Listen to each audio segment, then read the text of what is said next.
In the vast land of Gu Province, a world of mortal realm, there was the Qingming Sword Sect, one of the largest sects in this world. In this heaven and earth, the reputation of this sect was known to everyone. In this sect, not only every 100 of years, there would be a group of cultivator who reached deity transformation, physique integration, or even heavenly tribulating stage, but also that more than 3,000 years ago, there was a sect leader who broke through the heavenly tribulation and ascended to the immortal realm. Perhaps because of this ancient sect has survived several calamities for thousands of years and still stood. This year, it was the Qingming Sword Sect's disciple election, which was held every 20 years. People from several countries, who were eager to find the path of immortality, gathered in the Hanging Sword Town under the Qingming Mountain. But that night, a catastrophe quietly came to Qingming Sword Sect before they knew it. In the night, 2 third-generation disciples were yawning boringly, talking about the latest martial art trivia and beautiful teachers and sisters. By the way, they thought about tomorrow's disciple election ceremony, wondered whether they would meet their fated one among new disciples.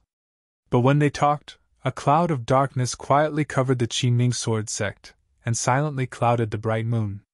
The first thing that struck was a strong sense of oppression, which made them felt like they were suffocating, and these disciples guarding the mountain gate almost felt the strangeness and anxiety almost instantly.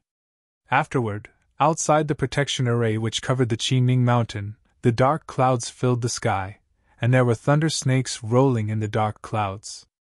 During which a voice echoed as a thunderous rumbling sounded. "Old Qingming! I come to revenge!" The rumble of thunder was louder, the thunderbolt exploded, and the thunder snakes in the dark clouds gathered together and turned into a large thunder lance. It slammed onto the protection array of the Qingming sect, causing a violent shaking. "Hurry up and report to the sect leader!" The disciples fell to the ground with this violent tremor, but a second-generation disciple quickly reacted, hurriedly got up from the ground, shouted at the other disciples, and then rushed to the alarming bell. He used his fist like a hammer, hit the bell, made it ringing loudly. The array engraved on alarming bell made its sound echoed to all the Qingming Mountain. At this moment, everyone in the Qingming Sword Sect heard this sound, and the second generation of disciples quickly commanded their junior brothers and sisters, and younger generations to take refuge. The first-generation disciples drove their respective flying swords, followed the elders and the leader to rise into the sky.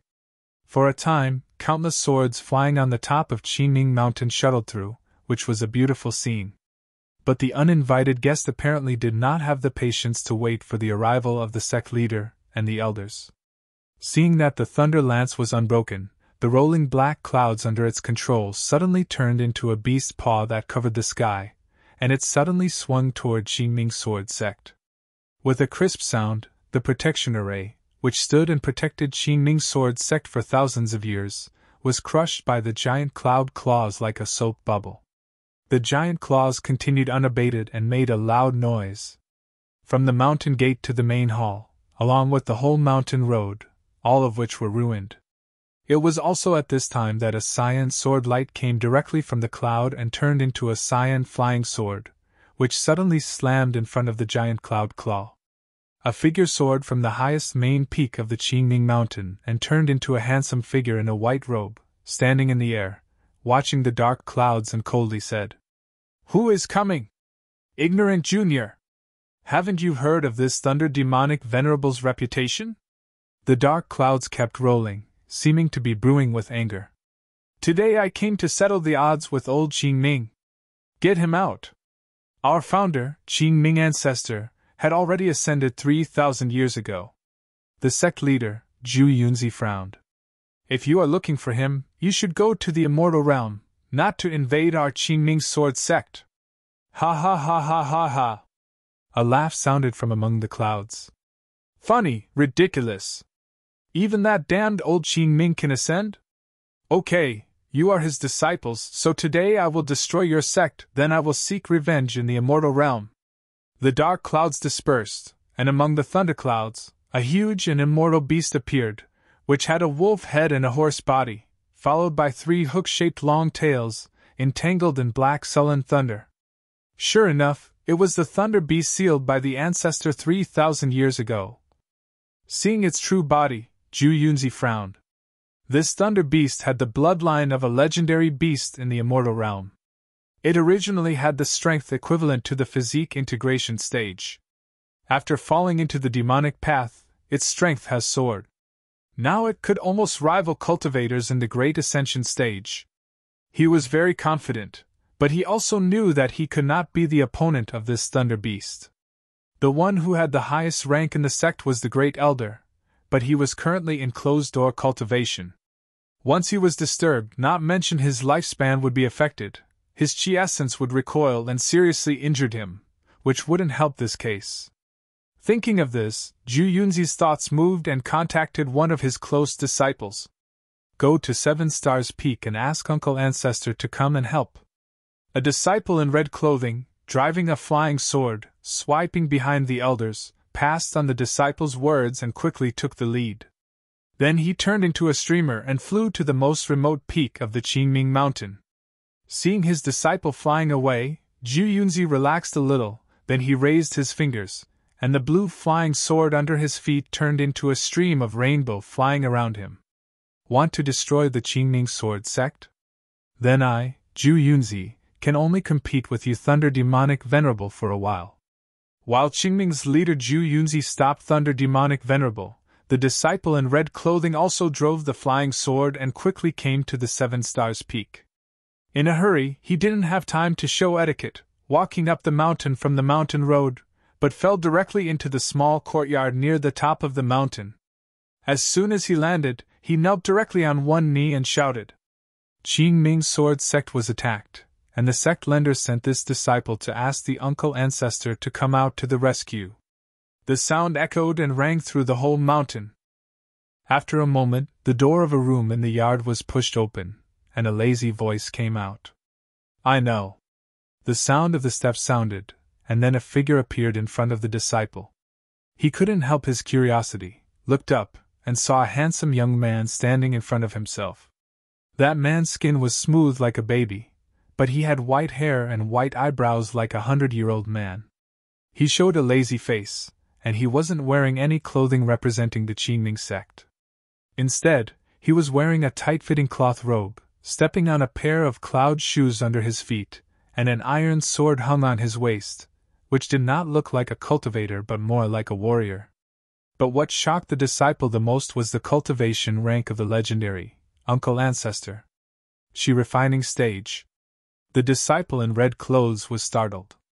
This was a level of power that could be reached by almost everyone, including martial artists under the mountain. With the strength of the Thunder Demonic Venerable, let alone a chi refining rookie, even if a nascent soul cultivator could only become its food. It's over, today is the doomsday for Qingming sect. The disciple in red muttered uncontrollably. Where is Zhu Yunzi now? The white-haired young man approached the disciple in red and asked him. But the disciple was clearly in an abnormal state, muttering some weird words. Huhuhu, we are already dead. What the hell are you talking about? Have you been invaded by demon hearts? The Uncle Ancestor, in the chi refining stage, carrying his iron sword, came to the disciple, frowned and asked. Hey, I'm asking you, where is Zhu Yunzi? Is he on the main peak? No more, no more. The disciple in red showed the giving up expression on his face, raised his finger and pointed in the direction of the mountain gate. The sect leader is fighting with the demon in front of the mountain gate. Oh, I see. The white-haired and white-browed Uncle Ancestor nodded, and then squatted slightly, and the disciple in red clothes suddenly felt like he was in a terrifying storm. There was a loud bang, the whole 7 Stars Peak was shaken, the ground at his foot was broken. The disciples in red clothes were unstable and fell on his butts, looking at the figure of the Uncle Ancestor, who had already flown high into the clouds and jumped in the direction of the mountain gate. At the gate of Qingming Sword Sect, the disciples and elders looked up at the sky, seeing their leader fought with the invader in the clouds. In the sky, the lightning snake and sword shuttled endlessly, surging with huge energy. Even a bit of energy leaked out in the meantime could easily blow up a small hill. A few minutes later, a muffled noise suddenly heard in the clouds. A white figure fell from the clouds and hit the bell in front of the mountain gate, making a loud noise. The dust dispersed, and Zhu Yunzi slowly stood up from the ground, holding his fate's sword. Blood came out from his mouth. He looked up at the sky with a solemn look. Ha ha ha! Thousands of years later, Qin Ning's successors are nothing! With the thunder and lightning, Thunder Demonic Venerable descended from the sky, staring at Zhu Yunzi on the ground with the posture of a winner. You have been defeated! Old Qingming's sect is ruined here today! It raised its head, and a thunder light was emitted from the spiral unicorn on top of it, communicating with the thundercloud, brewing extremely terrible moves. But at this moment, a figure fell suddenly in the sky and kicked the thunder beast. Boom! The thunder beast was caught off guard and flew upside down, landed on a small hill bag outside Qingming Mountain, and crashed the whole mountain. Who? It roared angrily, rushing out of the dust, but saw a young man with white eyebrows and white hair, standing in front of Zhu Yunzi, looking at it with all his heart. My name is Baichuran. The man smiled gently and said, Today, on behalf of my teacher Qingming Taoist, I will kill you. The thunder beast stared at the man carefully for a moment, then suddenly burst into laugh. Ha ha ha ha ha ha! What are you talking about? This is the funniest joke I have ever heard in my life. Thunder Beast pointed at Baichuran with his forefoot, and his tears and snot came out with a smile. A chi refining rookie dares to claim to be an apprentice of old Qing Ming. Ha ha, your insult to him is far beyond my imagination. Laughter gradually converged, and Thunder Beast said lowly, Go away and I can let you go. That won't work. Baichuran smiled, but his forehead was cramped. Do you have any problem with the chi refining cultivators? What? Thunder Beast did not want to answer this boring question. When he saw Baichuran, he opened his mouth and sprayed out a thunder, trying to smash Baichuran along with Zhu Yunzi. The main goal of this thunderbolt was still Zhu Yunzi. In its thought, a small ant in the chi refining stage didn't worth for it to pay attention. It could erase countless ants like this with a sneeze. Sect leader! Seeing the Thunder Beast's attack, the disciples screamed, but Zhu Yunzi was calm, because he saw that Baichuran in front of himself had pulled out his sword. His chi came out like the sea, lifted from Baichuran's dantian, ignited his sword blade, covered his sword in a burning flame. This was the most commonly used basic skill that every cultivator could learn and use. Red flame slash! The fire broke into the sky, divided the light into two, and then cast away, just like a hot knife cutting butter, cut the unexpected beast into two halves along with the mountains behind it. The light converged, and Baichuran threw away the sword whose blade was burned by red flames into molten iron, and then hummed coldly. Do you despise the chi refining stage cultivators? I'm very strong!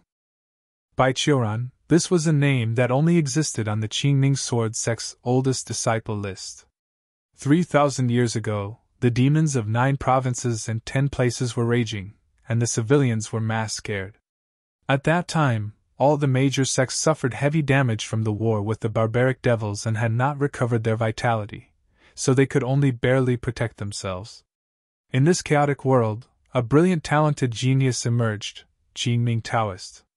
With the sword in hand, he killed countless demons and returned peace to 9 provinces and 10 places.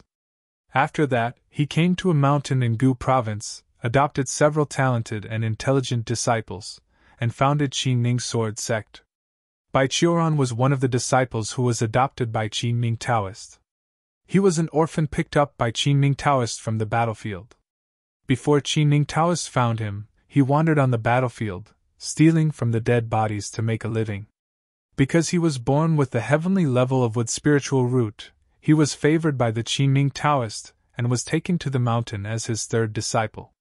Baichuran's talents were very high, and his ingenuity was also the top among Qingming Taoist's disciples. He began to practice at the age of 10.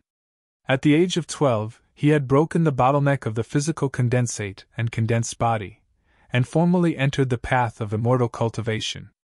At that time, not only the entire Qingming sect, but also the whole cultivation world had high hopes for him, thinking that he would become the second Qingming Taoist. Baiqiuran lived up to expectations, and he continued to work hard. At the age of 17, he became the youngest cultivator in history to reach the 10th layer of the Qi refining stage. His master Qingming Taoist was overjoyed, and even postponed his indoor cultivation to deal with the heavenly tribulation, personally came out to build a stove and refined a superb foundation-build pill for Baiqiuran. With the master's gift and the blessings of fellow Taoist seniors from the same sect and in the cultivation world, Baiqiuran started his indoor cultivation to break through the foundation establishment stage. He took the pill, stagnated the dantian, let the spiritual power flow through the bones and veins in his body. Then after 3 days, he broke through to the 11th layer of the Qi refining stage. At that time, everyone didn't care about it and thought that it was Baiqiuran's talents. Even the master Qingming Tao comforted Baiqiuran, saying that in ancient times there are cultivators who can reach 15th layer in Qi refining stage. They made great achievements later, so don't worry, everything is fine. 3,000 years passed, his master Qingming Taoist successfully ascended to the immortal realm. After his master ascended, his big senior brother took over the sect leader position, failed to pass the heavenly tribulation, and died. Today, even the youngest grandson of the 6th generation descendant of his youngest junior sister succeeded in advancing to the foundation establishment stage, and learned to use the sword to ride the wind. And Baiqiuran, as the most talented disciple at that time, successfully cultivated to the 66,664th layer of the Qi refining stage. To this day, even the little child whom he picked up when he traveled more than 700 years ago has become the great elder of Qingming Sword Sect. That guy was currently in an indoor cultivation, prepared to deal with the incoming heavenly tribulation. Yet, Baiqiuran was still struggling to reach the foundation establishment stage. He never gave up. After Thunder Demonic Venerable was beheaded and killed by Baiqiuran, Zhu Yunzi immediately responded, commanding the disciples to clean up the mess, and then led the elders together to greet Baiqiuran at the main peak. This time, thank you so much for saving us. After arriving at the sect leader's courtyard on the main peak, Zhu Yunzi brought the elders into the chamber together. However, he did not attend the seat but left the main seat to Baiqiuran instead. This Thunder Demonic Venerable is almost comparable to a great ascension stage cultivator. I am afraid that no one in the Righteous Alliance can defeat it alone. By that time, not only the Qingming sect will suffer a catastrophe, it will also be a disaster for the whole cultivation world. It's nothing, Baiqiuran replied very gently. Among Master's disciples, I am the only one who has survived to this day, and it is naturally incumbent upon me to guard the legacy that left by him. Fortunately, there were no disciples injured this time, but it will take time for our sect to recover. The third elder Biyunzi said. Sect leader, what about tomorrow's disciple selection? Postponed for 3 months. After thinking about it, Zhu Yunzi said. The Thunder Beast destroyed the arrangement we made for the selection of disciples. Don't cloud it, leave it to you, and restore the arrangement as soon as possible. As for the candidates waiting in the Hanging Sword Town under the mountain, Qingming Sword Sect has invested to cover their room and board for the 3 months. There is also the reconstruction work of the sect protection array and the mountain gate, which must also be brought up. The 6th elder Qing Junzi said gently. When sect leader was fighting with the Thunder Beast, the leaked energy destroyed a lot of buildings, including 2 warehouses. The materials inside were estimated to have been damaged a lot and needed to be supplemented and repaired. Well, I'll leave this to you, Qin Yunzi. You will lead a generation of direct disciples to supervise this matter.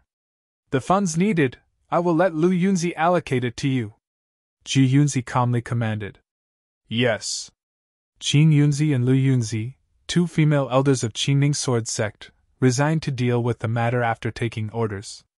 In the next few minutes, Zhu Yunzi and the elders discussed the recent Zongmen affairs and arranged everything in an orderly manner.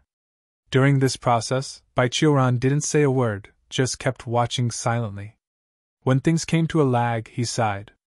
Time flies so fast. The innocent child who knew nothing at that time has now become the head of a sect. All rely on the care of Uncle Ancestor, Zhu Yunzi said to Bai Qiuran very sincerely. When he was elected as the next sect leader position, he has encountered the assassination of evil sects, or even other sects in the Righteous Alliance. Facing these dangers, Bai Qiuran has saved his life many times. I'm relieved to see you there. Bai Qiuran laughed. I'll go down the mountain tomorrow. Why do Uncle Ancestor have to go down the mountain? Zhu Yunzi said. The selection ceremony for the Qingming sect is coming soon. Now that the Thunder Beast is attacking, the other sects must have received news by now. If Uncle Ancestor isn't present, maybe they will have other ideas. What are you afraid of? Bai Qiuran asked him. The Righteous Alliance has 5 major sects, among the other 4 sect leaders, who can be a match for you. This? Zhu Yunzi thought about it. I think maybe probably if I'm unlucky. For the leader of 4 evil sects, who can't you beat? Bai Qiuran asked again. Okay. Zhu Yunzi hesitated. I think I should be better. Then why do you're afraid? Bai Qiuran waved his hand. That's it, I don't believe it. You are the head of the elders and the elders of the divine stage, can't you choose the disciples? It seems like that. Zhu Yunzi nodded, but asked again. Why is Uncle Ancestor suddenly going down the mountain? Since you moved to 7 Stars Peak, you haven't been down Qingming Mountain for hundreds of years. I'll do it recently. It feels like I'm about to break through. Speaking of this topic, Bai Qiuran's face showed a look of anticipation. I have a feeling that I will be able to successfully advance to the Foundation Establishment stage this time, but my super extreme incredible Foundation build pill still lacked a few medicinal materials, so I need to go down the mountain to find it. Come on, Uncle Ancestor. Zhu Yunzi laughed. You said the same thing last time. Remember the hen you brought back 200 years ago? It already reached the golden core stage. What about you? Still in the Qi refining stage, just broke through more than 10 layers. Do you know? Before the Great Elder began his indoor cultivation, he took my hand and smelt a tear, saying that the day he was out of his indoor cultivation, he's either dead or ascend. As a result, he might not be able to see the day when Uncle Ancestor successfully advances to the Foundation Establishment stage. Bai Qiuran clenched his fists. His face was as black as the bottom of the pot. Less nonsense! Regardless of the presence of several elders, he grabbed the collar of Zhu Yunzi. I'm going down the mountain, give me some money! Oh yes, also the heavenly heart grass. Uncle Ancestor. Zhu Yunzi's expression was changed. About the money, of course we should prepare for you, the heavenly heart grass? It's something extremely hard to find even for us. There is no such thing in Qingming Sword Sect storage. Where can I find? I know that when you went down the mountain 30 years ago, you encountered one. Your kid, who are you trying to lie to? Bai Qiuran pointed to Zhu Yunzi. Besides, you don't practice poison path. If you want this thing to be useful, you should give it to me. I'm going to sell it at the next auction of the Righteous Alliance. Zhu Yunzi still resigned. Furthermore, you may not be able to advance to the Foundation Establishment stage, and it will be wasted in the end. No more nonsense, do you give me or not? Bai Qiuran asked.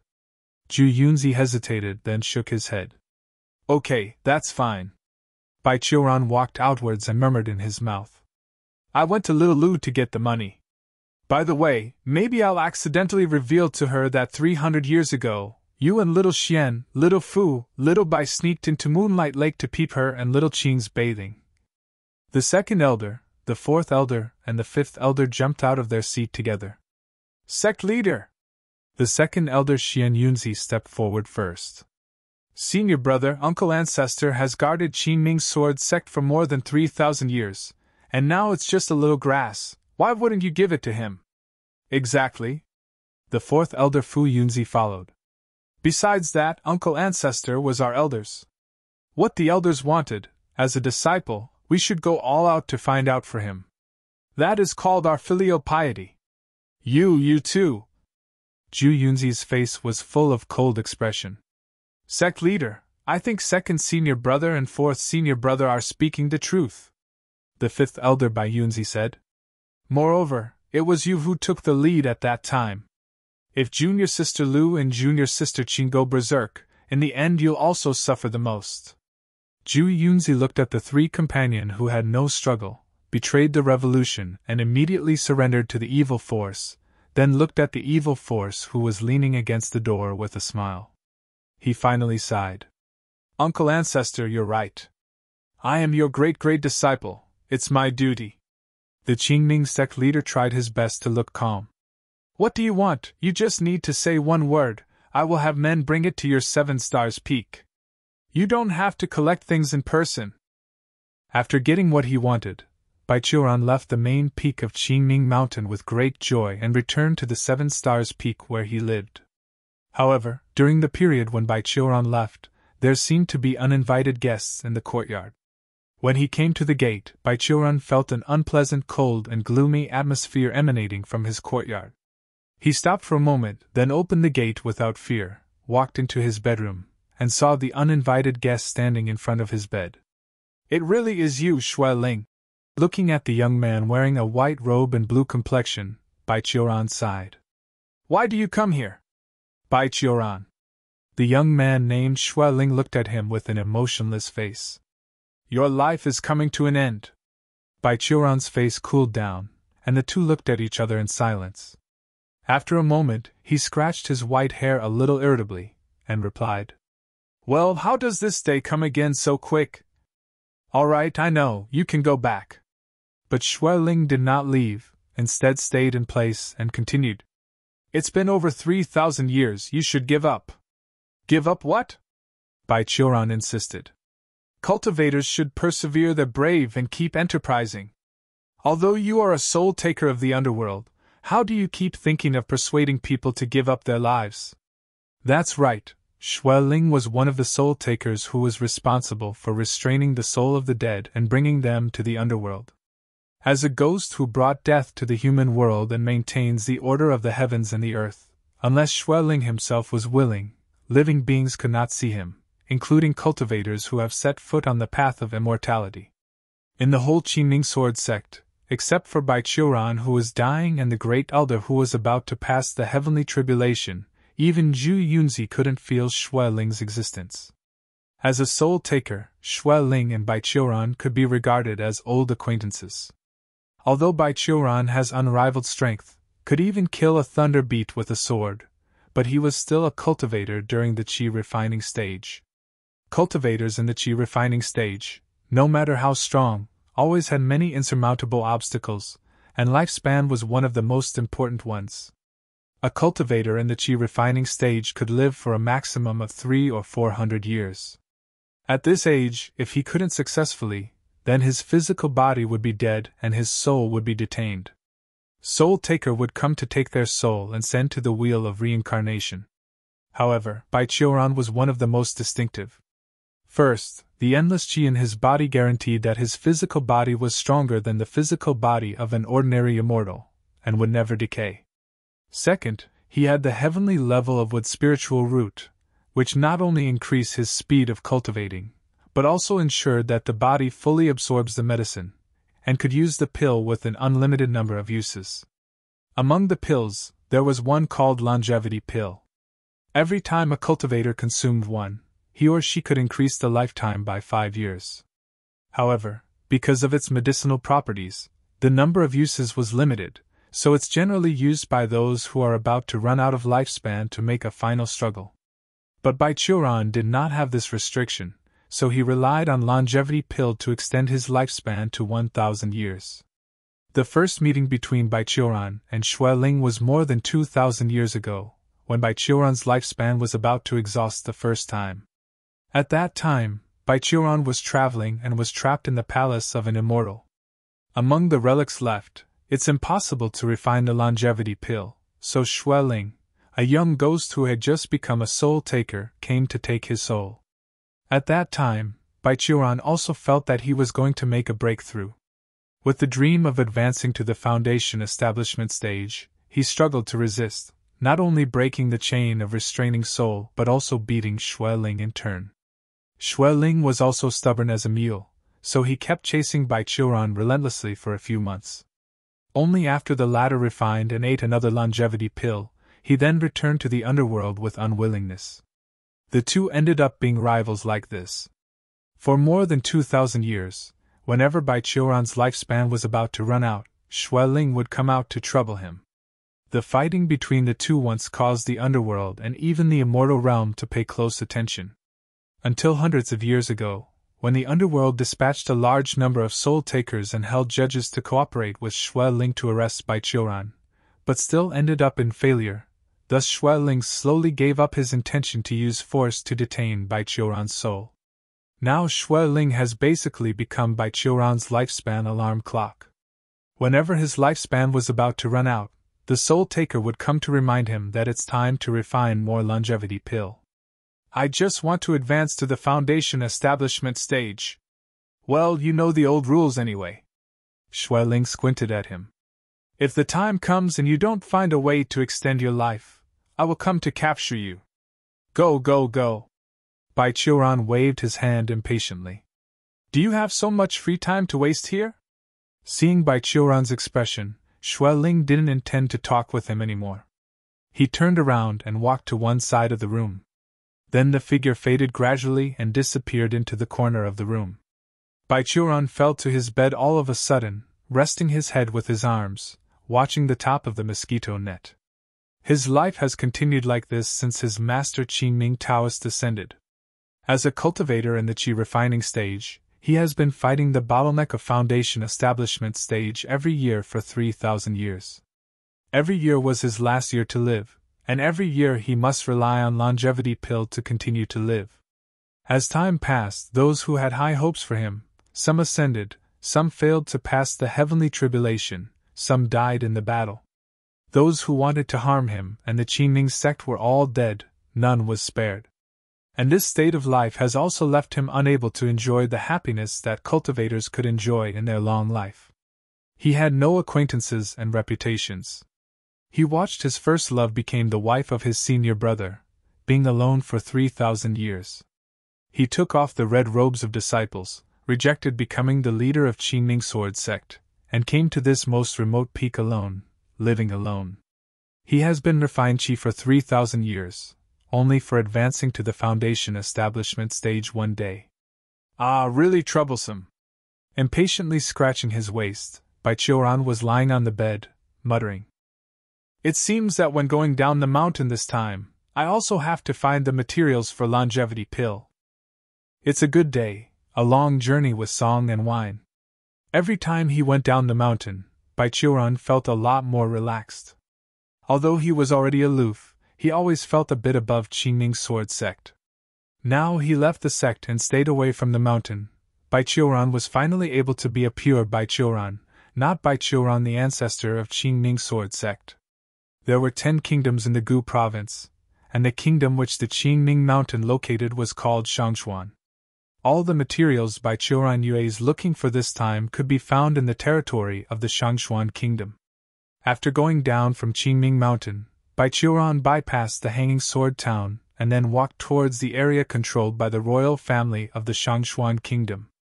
Although he could not ride the sword by his own strength, Bai Qiuran could still achieve the same speed as sword flight, but he did not like that. For 3,000 years, Bai Qiuran has already lost the feeling of hurriedness or impatience to complete the task. This time he went down the mountain not only as a trip to collect materials but also as a journey. So instead of rushing to get on the road, he went to the nearest town under Qingming mountain, bought a horse, and then leisurely traveled along the official road of Shangxuan kingdom. But after a short walk, Bai Qiuran was blocked on the road by a group of bad-looking gangsters. Excuse me. Facing this group, he quickly analyzed and knew their strengths were about the middle of the forging stage. The strongest was the man in the late forging stage. He asked with a gentle smile. Why do you stop me here? Is there any request? Request?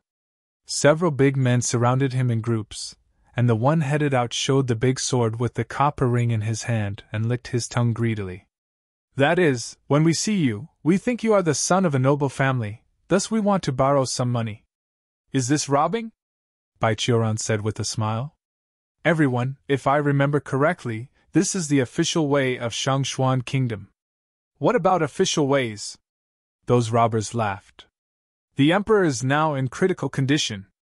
The soldiers stationed in this official way have long been transferred. If you don't give money to us, even the immortal can't save you today. Does the situation in the Shangxuan kingdom become so serious nowadays? Looking at the bandits who were laughing around, Betrothal thought silently in his heart. He remembered that when he came down the mountain hundreds of years ago, Shangxuan kingdom was still a peaceful country, and the people lived in harmony. The Gu province and nearby areas were all protected by the Qingming sect, and there was no sect that would dare to come to attack the Qingming sect. The local breeds of demons and monsters were generally dealt with by the Qingming sect disciples who traveled down the mountain, so generally, there were only two reasons that could make Gu province fall into chaos. Mutual wars between the 10 nations, or chaos caused by battles for power among nobles. Things like this are generally ignored by Qingming sword sect. After all, as a cultivation sect, Qingming sword sect was still seeking the ascension, not the power of the mortal world. The changing of the rulers was something that the Qingming sect did not need to pay attention to, and tried their best not to pay attention to it. Cultivators do not involve the struggle of mortal forces. This was the teaching of Qingming Taoists to Betrothal and others, which he passed down all along. However, encountering robbers and thieves on the road was a different matter. The battle between the powers of Shangxuan's nobles was their own business, but these bandits would harm every innocent who passes this road. Thus, when encountering such people, disciples of Qingming sword sect have always done their best. Thinking of this, Betrothal still kept a smile on his face, but his right hand quietly held the sword handle around his waist, and his thumb gently pushed out a blade. The blade has not come out the scabbard, yet everyone felt chill. Seeing Betrothal's movements, the gangsters realized his intention of resisting, so they also raised the weapon in their hands. But at this moment, someone suddenly sounded, "Stop it!" A figure flew over from behind, kicked the closest bandit, then landed on the ground. The bandits were frightened apart, and they were alert to Betrothal and the coming person, while Betrothal looked at the person who came. That was a teenager about 15 to 16 years old, with fair skin, a handsome face, and black hair. He had a man's hair bun behind his head and tied it with a white square scarf. He was wearing a white knight's gown embroidered with a flowing cloud pattern, holding a 3-foot sword in his hand, looked like the child of a noble family. At this moment, this little boy was stood right in front of Betrothal with a straight sword, scolding the bandits. "In the daylight, even dare to rob on the official road, you really don't put Shangxuan's law in your eyes." "Law?" The bandits glanced at each other, and then laughed at the same time. "Fuck the law! Whoever wants to put that useless code in the eyes, the only true thing is that filling the stomach. Brothers go together. This is also a fat sheep. Boss, you have to show mercy later." One gangster licked his tongue. "We haven't vented our sexual desire for a few days. This boy is a pretty boy. I have an idea." "Go to hell!" The head bandit kicked him. "Do you want to do it with a male? After we have grabbed the money, won't it better that we find some prostitutes in the city? But we are wanted criminals," the gangster said grievously. "There are no soldiers on the official road, but the city is different. We will be killed the moment we enter." The head bandit thought for a while, realizing this was the truth, so he looked at Betrothal. "Okay. This white-haired boy looks pretty good too. We'll capture both of them." Hearing the conversation of these bandits, the fledgling boy over there was flushed with anger, and although Betrothal was still laughing, there was a little killing intention in his smile. 3,000 years of cultivation gave him a good temper, but it didn't mean that he wouldn't be angry. "Shameless bandit!" However, the boy seemed to be more excited than him. As soon as the gangsters were ready to take action, he immediately pulled out his long sword and started off first. A bit of chi emanated from his body, a little golden light appeared on his blade, and then he waved at these bandits with that golden sword, cut off the head of the gangster who had just made this suggestion. Oh, it turned out to be a fellow Taoist in the chi refining stage. Betrothal thought. Although the chi refining stage has been counted as officially entering the path of cultivation, it did not mean that there was no qi refining stage cultivator in the mortal world. In the big families, the royal family, or the martial arts, there were a few one reached this stage. In this stage, they could extract the qi from the body to attack the opponent or formed a layer of defense on the body surface, which was 10 times stronger than the peak of the forging stage. This was the real power of the qi refining stage. Baiqiuran, whose qi could split the mountains and the sea, was already a different kind of monster. Blood splattered, and the headless corpse fell on the onslaught path. When they saw the golden sword, the gangsters' expressions changed greatly. Qi? This is a grand master in martial arts! The head gangster shouted and ran towards the mountain forest without looking back. Run! Several gangsters threw away their weapons and crying, ran to the forest next to them. The young boy stood in place and looked at them with a cold face, but did not intend to continue to pursue. However, he didn't plan to kill them all, but Baiqiuran planned to kill them all. The next scene stunned the noble boy. A dash of white rainbows suddenly crossed, and within a semicircular range of tens of meters from the mountain road, all the trees appeared a sword mark on the same horizontal line. With a sound of crackling, no matter how thick they were, all the trees broke into two along the sword mark, then fell down. Along with the trees, the gangsters were also swept across the waste by this sword, and divided into two from there. After all the gangsters died, Baiqiuran returned his sword to the sheath. Bro, thank for your help. What is your name? The noble boy frowned, instead of answering Baiqiuran's words, but asked. They have all fled. Why do you have to kill them all? Why can't you be forgiving? Now look at them, do you really think they understand the principle of being forgiving? Baiqiuran shook his head and responded with a smile. If you and I let them go today, tomorrow or the day after tomorrow, they will forget today's fears, pick up weapons, continue to harm others, and the people who meet him may not be strong like you and me. What do you think will happen? Killing them all, it is to save more innocent lives. The boy bit his lip and remained silent. Seeing that, Baiqiuran continued to ask. Bro, haven't you told me your name? What's the use of knowing my name? The boy put his sword back and said. We just meet by chance. I see the unevenness and try to help. Goodbye. No, we meet by destiny, Baiqiuran said with a smile. You came to help, and it is reasonable for me to treat you a drink. With your strength, you don't need my help at all. You owe me nothing. The boy refused. You're going to invite me to drink, and I'm ashamed of it. No, strength is not important to me. What matters is the courage and chivalry that make you willing to stand out when seeing an unevenness. Baiqiuran insisted. I'm respecting you, yet you didn't want to tell me your name. It was too disappointing. The noble boy showed hesitation. After a moment, he gritted his teeth and replied. My name is Tang Wei. Hi, Brother Tang. Baiqiuran took back his own horse that had run aside because of the fright. Brother Tang, do you know where there is a restaurant nearby? I'm in a very good mood today. I must invite you for a drink. 2 hours later, Baiqiuran sat in the opposite of Tang Wei in a restaurant beside the official road of Shangxuan Kingdom.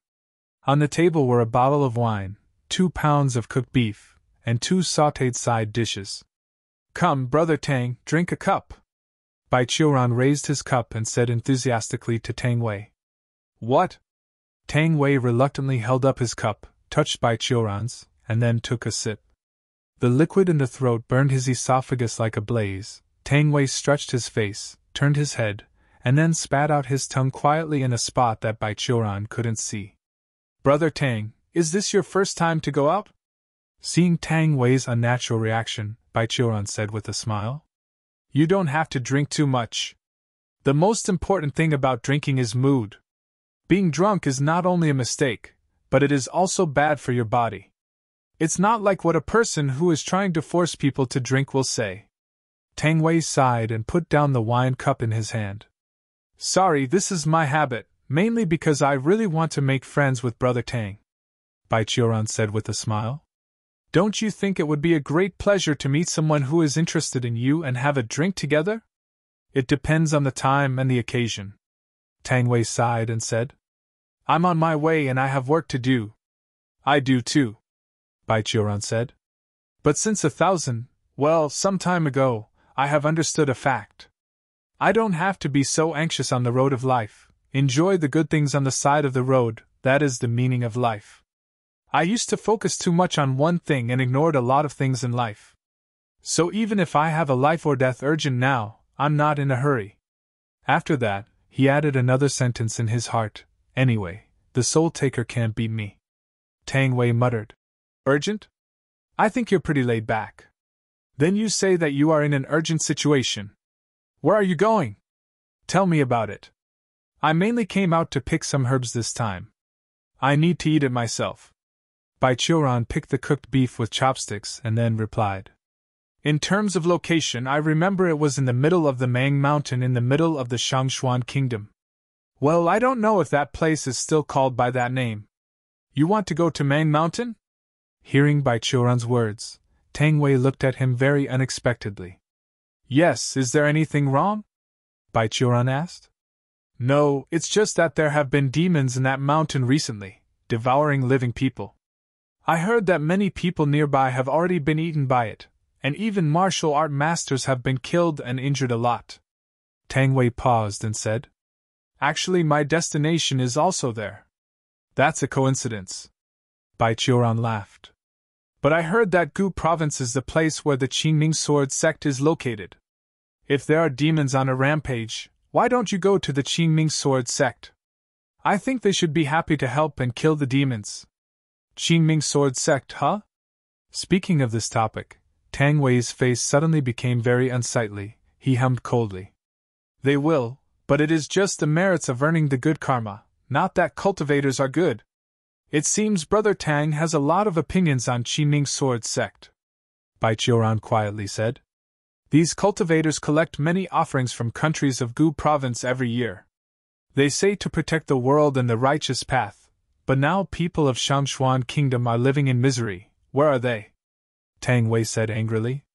The modus operandi of Qingming sword sect is not to interfere in the internal affairs of the mortal world. I have come along and heard some news. The situation in the Shangxuan kingdom today is caused by the inaction of the senior officials. Therefore, Qingming sword sect's action is reasonable, Baichuran said. But if someone goes up the mountain and asks the disciples of Qingming sword sect to go down the mountain to protect the safety of the people, I believe they will agree. Do not interfere in the internal affairs of the mortal world?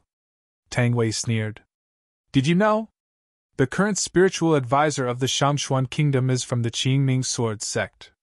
He told the emperor and princes many rumors about immortality and make them not care about people's livelihood. Is that so? Baichuran frowned. He didn't want to care about the internal affairs of Shangxuan kingdom at first, but if it really involved Qingming sword sect, then as an ancestor, he could not turn a blind eye. Whether there was a scum among Qingming's disciples, or someone disguised to use Qingming sword sect's name, he must deal with this and not let the sect created by his teacher be ashamed. After making up his mind, he decided that after collecting the medicinal herbs, he would go to the Shangxuan kingdom's capital to take a look. Baichuran skipped this unpleasant topic and said, Brother Tang, since your destination is also a Mang mountain, then I have a proposal. On this journey, we might as well go together, so we can take care of each other. What do you think? On the official road of the Shangxuan kingdom, two people rushed side by side. The former person may be not an expert on equestrianism, but everyone could see that he has received specialized equestrian training and could control the horse skillfully. The latter man seemed a bit awkward. He seemed very uncomfortable with horseback. He didn't know how to use horse ropes to steer the horses. He didn't dare to let the horses run up, thus he only dared to let it walk slowly. Everyone could see that he's a novice on horseback. Brother Tang. Baichuran, who was falling behind, shouted. Please wait for me. Right before the night fell, the two entered the small town next to Mang Mountain. Tang Wei found a vacant inn in the town, and the two settled for the time being. Although not feeling any tiredness at all, Baichuran immediately ordered a table with good wine and dishes to reward his stomach, while Tang Wei ran to the innkeeper and asked him about the demon. The demons of the Mang Mountain? Speaking of this, the shopkeeper of this inn immediately frowned. Ah, it has really been very fierce recently. Many people in several villages and towns nearby have been killed. I heard that the demon acted very fast. When it attacked people, others could only see a dark shadow, and people who were attacked were dead without corpses. It was not afraid of people at all. They acted during both the day and night. There were many martial artists who went to kill the demons, but they did not return. We did not know when it will come to our town to catch people. I hope those immortals who live on the mountain can manage it. No need for them. Tang Wei raised an eyebrow and said, We mortals must rely on ourselves. Do you want to get rid of the demon?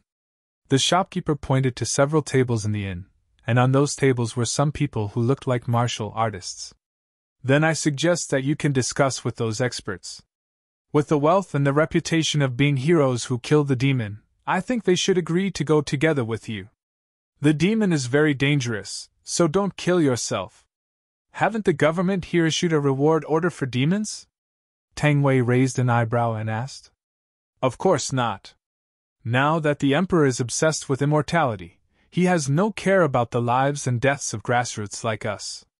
The shopkeeper turned the ledger and lowered his head and said, The government's money now has to be supplied to the alchemy of the spiritual advisor. They haven't had time to squeeze the people. Where would they be willing to take out the money to ask people to remove demons? We haven't counted on the government of Shangxuan Kingdom since long ago. Tang Wei returned to the table in silence. Bai Qiuran, who was pouring wine, saw his face and asked, What's wrong? Brother Tang, your face doesn't look very good. Is that demon terrible? It's amazing. Tang Wei returned to God and did not tell him anything about the government, but said, Bai Qiuran, after taking you to the horse market tomorrow to sell the horse, let's go our separate ways. Oh? Bai Qiuran put down the jug and asked, Why? I'm going to Mang Mountain too. Because I'm going to deal with my own business. Tang Wei replied. Bai Qiuran, listen to my advice. After all, you just go to Mang Mountain to collect the medicine. After you have finished the medicine, you should go away. The demon in the mountain is also a very dangerous thing, even for a martial arts master like us. Don't go if you still want to live. Since Brother Tang insists so be it. Bai Qiuran was not an inflexible man, he just wanted to have a companion along the way. Since the other party made it clear that he wanted him to leave, of course, he wouldn't insist on it. Brother Tang. He raised his glass and said to Tang Wei, I'm very happy to know you as a friend. If there is fate, hope I can see you again. The next morning, after Tang Wei took Bai Qiuran to the horse market to sell the horses, the two officially broke up. Tang Wei stayed in the town and didn't know what to do, but Bai Qiuran took a leisurely mood as if he had stepped into the now crisis-ridden Mang Mountain. On the mountains, not only the demons were now raging, but also many ferocious beasts. The Mang Mountain was a place where spiritual energy gathers, and there are many materials needed for pill refinement. Therefore, the beasts here were stronger than in other places. Among them, there were even spirit beasts that had intelligence, and could use simple spells. Of course, these things were no threat to Bai Qiuran. Although he was very embarrassed about his level, in 3,000 years, he has gone through all the most dangerous places, which were much more than this. He came here just to look for some herbs that were not commonly used in Foundation Build Pill. Bai Qiuran's super extreme incredible Foundation Build Pill has long been separated from the standard Foundation Build Pill. In order to cope with his special situation, he has added many private goods to Foundation Build Pill, which has become unrecognizable. If a normal chi refining cultivator used it to make a breakthrough, it's estimated that he would not be able to bear the medicine's power, and would die directly. And now he was approaching the breakthrough again. In his recipe, there were just a few medicinal materials that, although very rare, were not very high level and were not widely used. Sometimes cultivators ignored them even when they see them, so there was no stored one in the warehouse of Qingning Sword Sect, thus Bai Qiuran had to go down the mountain to pick it up. After half a day's journey, he finally entered the range of Mang Mountain. Baichuran immediately released his soul awareness and looked for the needed medicinal herbs. Tang Wei, who was riding in front of him, looked helpless, making the horses who sat down slow down and went together with Baichuran. "Seeing you go out with a horse, I thought you can ride," Tang Wei said helplessly. "I didn't expect you to be so strong yet couldn't even ride a horse." I used to travel by walking." Baichuran smiled with a stunning smile. "Then why do you buy a horse?" Tang Wei asked. "Having too much money to spend? I'm just in a good mood, so I bought a horse." Baichuran laughed. "Any questions? I'm starting to regret the promise to go with you." Tang Wei sighed. "It should have taken only 3 days to get there, but now it took us 5 days." "Ha!" Baichuran also said a little embarrassedly. "Sorry, as I get older, my character becomes more procrastinated. We should be able to go to the small town in front of Mang Mountain tonight. When you get there, take the horse to the market and sell it," Tang Wei said. "Anyway, you can't ride it. With your cultivation level, you might go faster by walking." When he was at a roadside restaurant, Baichuran proposed to travel Tang Wei. Perhaps because of Baichuran's superior compared to martial artists, Tang Wei agreed to his suggestion. For 5 days since then, the two have been traveling together. Tang Wei was responsible for guiding the way, and Baichuran was totally in a playing mentality. The two went all the way to the hinterland. After 5 days, they finally came to the vicinity of the Mang Mountain. Although he hasn't advanced to the foundation establishment stage yet, after 3,000 years of continuous training, Baichuran's soul awareness was very powerful. His soul awareness has even reached a level where he could form the physicalized attack with his mind, which was even more terrifying than the average immortal.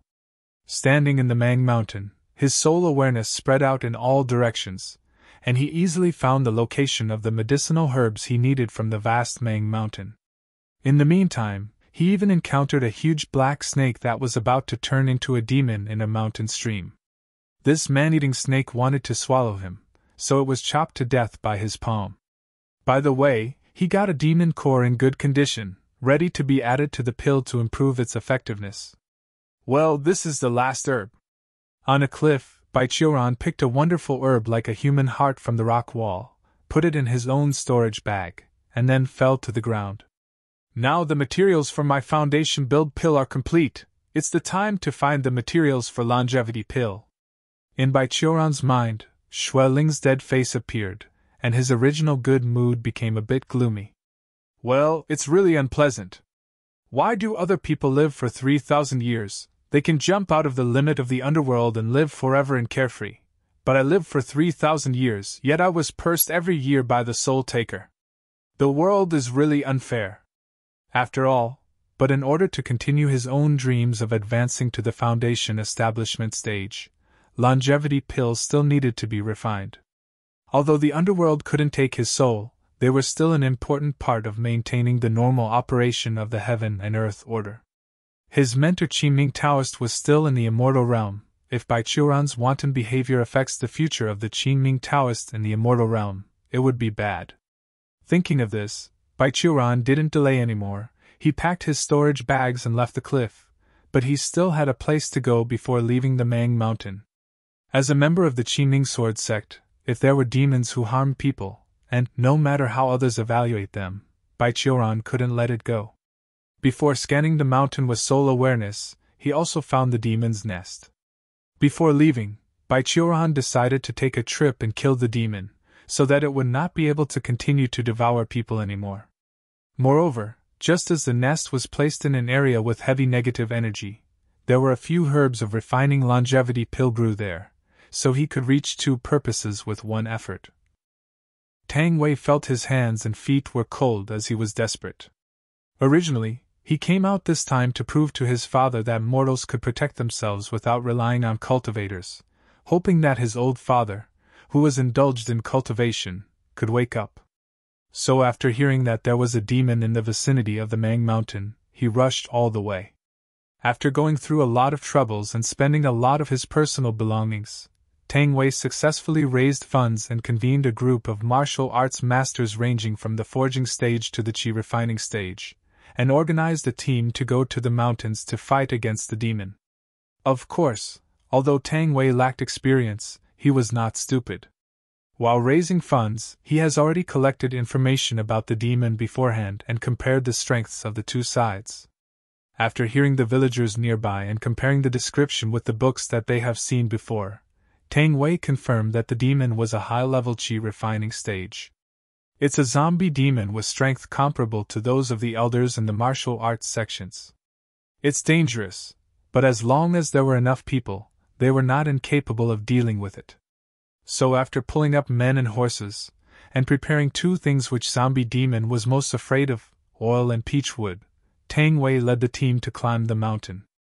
It took 3 days for them to find the trace of the demon, all the way to the demon's nest. Tang Wei ignited peachwood soaked with oil, and the flames successfully pushed the zombie demon out of the lair and effectively weakened it. Although this zombie demon was still extremely difficult to deal with the assistance of several masters in the qi refining stage, Tang Wei still successfully suppressed it, and gradually pushed it into a dead end.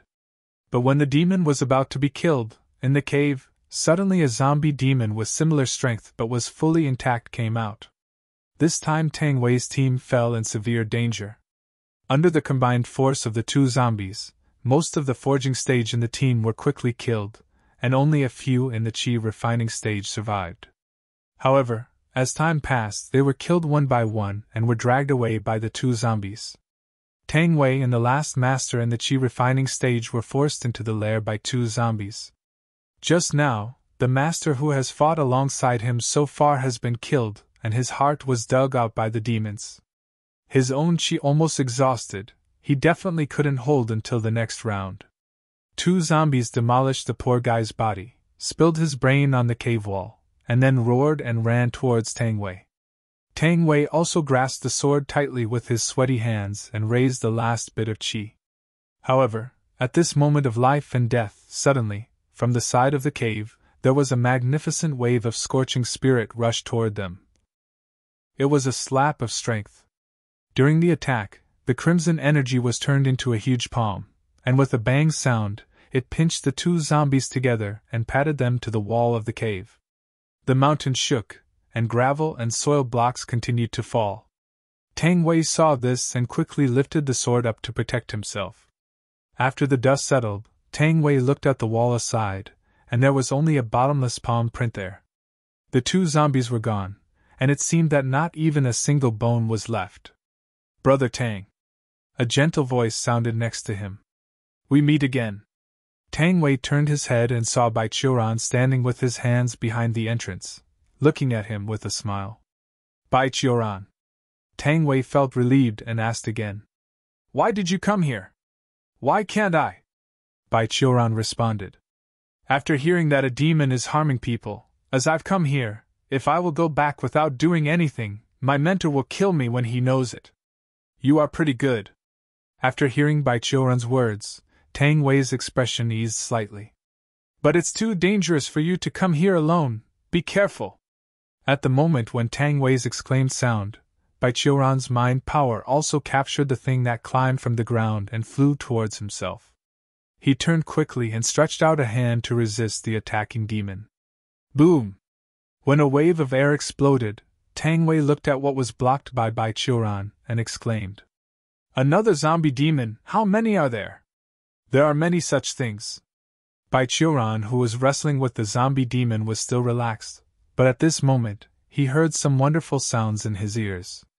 He lowered his head and looked, then raised his head up slightly and said to Tang Wei, "Brother Tang, we may have a bit of trouble." "What?" Tang Wei looked at the zombie demon that constantly pressed Betrothal, and asked nervously, "Are you unable to hold up?" "No, I'm quite capable." Betrothal gave a glare to the land under his feet. "But this ground under our feet may not be able to support us, it is hollow underneath." Tang Wei looked at his feet. Sure enough, at the foot of Betrothal's feet, a circle of web-like cracks appeared, and it continued to expand. Betrothal. There was cold sweat on his forehead. How big is this hollow area? I don't know, but we will fall anyway. Baichuran nodded. All of a sudden his feet were empty. The floor finally couldn't withstand the wrestling between him and the zombie demon, and it slumped. See, Brother Tang, we are falling. Don't watch, help me, ah! I ran out of chi. Tang Wei waved his arms in the air, screaming like a woman. I'm coming. Baichuran tapped on a small rock in midair, kicked the zombie demon who had entangled himself before stepping on his foot, then stepped on the collapsed floor fragments, jumped towards Tang Wei, and held his hand. But at this moment, in the darkness next to him, two zombies demon rushed over, trying to attack Tang Wei and Baichuran who were in the air. Baichuran snorted, holding Tang Wei by one hand, and then issued the palm move with one hand, crushing the two zombies, but because of this delay, the ground was also close. Baichuran had no time to adjust his posture, just had enough time to create a ball from his chi to protect him and Tang Wei. With a slam, the two rolled on the ground. Baichuran cushioned underneath and then rolled several consecutive times due to the subsequent impact. Tang Wei dizzily raised his head. Brother Tang, are you okay? Baichuran's voice of concern sounded in his ear. Tang Wei shook his head so that he came back to his senses. Well, I'm fine, you. When he was talking, he suddenly felt that his chest was a little warm and bowed his head, only to find that Baichuran's palm was resting on his chest, supporting his body. At this moment, Tang Wei heard the sound of a string in his head completely broken, and his face blushed instantly. Ah! Tang Wei suddenly screamed and got up, away from Baichuran, and covered his chest. He, or more exactly she, felt confused at the moment, afraid that her secret would be discovered by Baichuran. As a result, she heard Baichuran's calm voice. Brother Tang, look like you are fine. Don't get me wrong, I am a normal straight man and doesn't get attracted to men at all. Ugh? Ugh. Did he not find out? Tang Wei was frozen in place, and then she heard Baichuran continue to say. But I was still worried before, Brother Tang, would you be a girl dressed as a man? After all, some of your previous actions were too sissy. But now I can rest assured that the kind of cliché doesn't end up happening to me. He turned his head, smiling brightly like summer flowers. After all, even if using a chest wrap, how can a woman train her chest muscles so hard and sturdy? Judging from your chest muscles and ribs, compared to mine when I entered the chi refining stage the first time, even I feel ashamed. Tang Wei gritted her teeth and squeezed her fist tightly, shaking her body. Although Baichuran did not discover her real identity because of this accident, how could she feel so angry in her heart? But Baichuran apparently did not notice her emotions. The man stood up slowly, patted the dust on his body, and then extended his finger. A ball of light appeared at his fingertip, lighting up the surrounding darkness, and Tang Wei saw the bones piled up on the ground. Sure enough, the main body is underground. Looking at the bones on the ground, and scanning the depths of darkness with mind power, Baichuran said. Let's go, Brother Tang. Knowing that the current situation was not the time to throw tantrum, Tang Wei suppressed her anger, took a deep breath, and then asked. Where do we go? Go get rid of the demon's main body. While Baichuran was talking, he lighted the light ball and turned to the depths of darkness. Tang Wei hurried to catch up with him, and asked. What do you mean? Those zombies are not demons. That's not its main body, it's just one of its components. Baichuran explained while walking. You can see it in 2 more steps. This is the main body of it. Stepping on the white bones on the ground, in the swaying light, Baichuran took Tang Wei and moved toward a direction. Perhaps the previous zombies were all its combat power. On the way, although the atmosphere was ghostly and terrifying, there was a persistent stench in the air. But after all, no zombie demon attacked again. After 2 minutes of walking, Baichuran stopped. See, that's it. He raised his hand and tossed the small ball of light on his fingertips into the sky.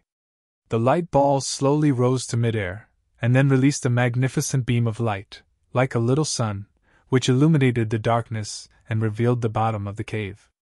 In the light, Tang Wei saw the whole picture of this huge cave and couldn't help taking a cold breath.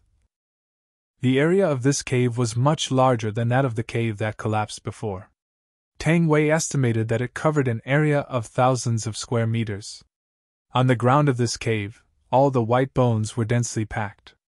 The number of people died here was uncountable. In front of Tang Wei and Baichuan, on the hill formed by a zombie, a naked, emaciated female zombie was sitting on it. Its lower body has been completely fused with these zombies. It seems to be absorbing the endless resentment key and death key from the zombies through this channel. After seeing Baichuan and Tang Wei, the female zombie opened her mouth, and her throat also started to swell and bulge. "What the hell is this?" Tang Wei asked numbly. "A female zombie is a monster that is born after absorbing resentment key. We generally call it a zombie mother, and it can be regarded as a high-level demon," Baichuan replied. "But it is very strange. Normally, zombie mother can't be born in ordinary countries, unless there is a large-scale death. Why is there such a thing in this deserted mountain? Just think about it later." Tang Wei felt a twitch in her stomach. "It's going to attack us." After Tang Wei finished speaking, the body of the zombie mother sitting on the zombie mountain suddenly appeared a weird swelling. An obvious human-shaped seal was moving up the esophagus from its belly as if it had encountered a dangerous python. Spitting out the prey she had just swallowed, an adult-sized body covered with unknown liquid came from its mouth. The zombie rolled down the zombie mountain, suddenly struggling to stand up, turned into a zombie demon, roared and ran toward Baichuan and Tang Wei. "Ah, this kind of thing." Baichuan frowned in disgust. "I don't want to touch it either."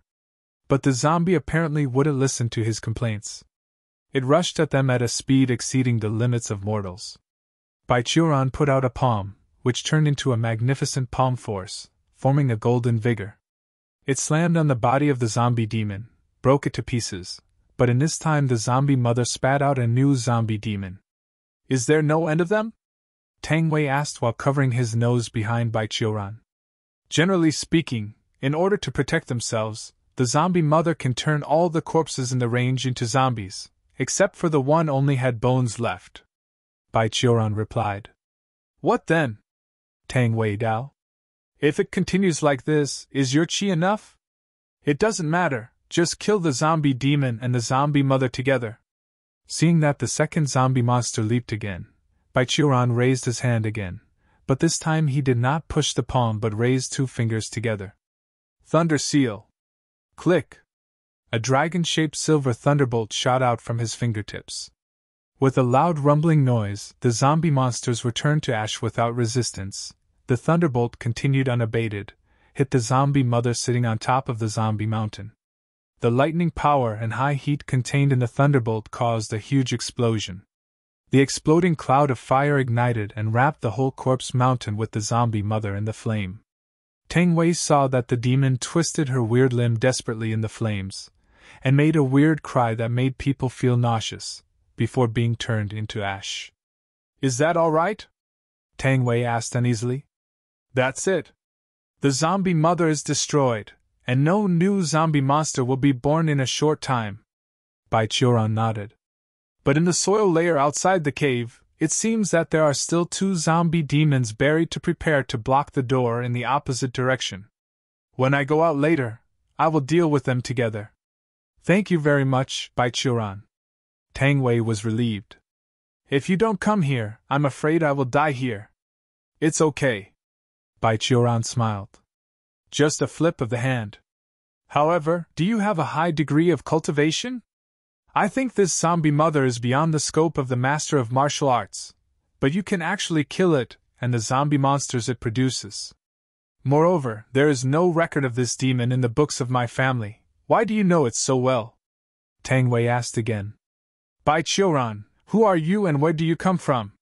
What if I say I am a cultivator of the Qingning sword sect?" Baichuan said with a smile. Tang Wei looked at him solemnly for a few seconds, and suddenly smiled, saying, "Don't joke with me. No matter who you are still in the chi refining stage. I can see that you don't have the true essence that foundation establishment stage has. Chi refining stage is not counted as a cultivator. How could you possibly be a member of Qingning sword sect?" Baichuan's face went dark, but Tang Wei, who was smirking in a special motherly posture, did not notice. After a moment, he sighed. Forget it, since you think so. It's not too late, I'll take you out first. I don't want to stay in this zombie hole anymore. When stepping out of the cave and seeing the sun again, Tang Wei really felt a strange feeling of being born again. Perhaps it was because the zombie mother in the ground has been destroyed. The dead forest in front of the cave seemed to be a little bit brighter. Although the gloom was still there, the atmosphere that made people feel disgusted and fear has disappeared.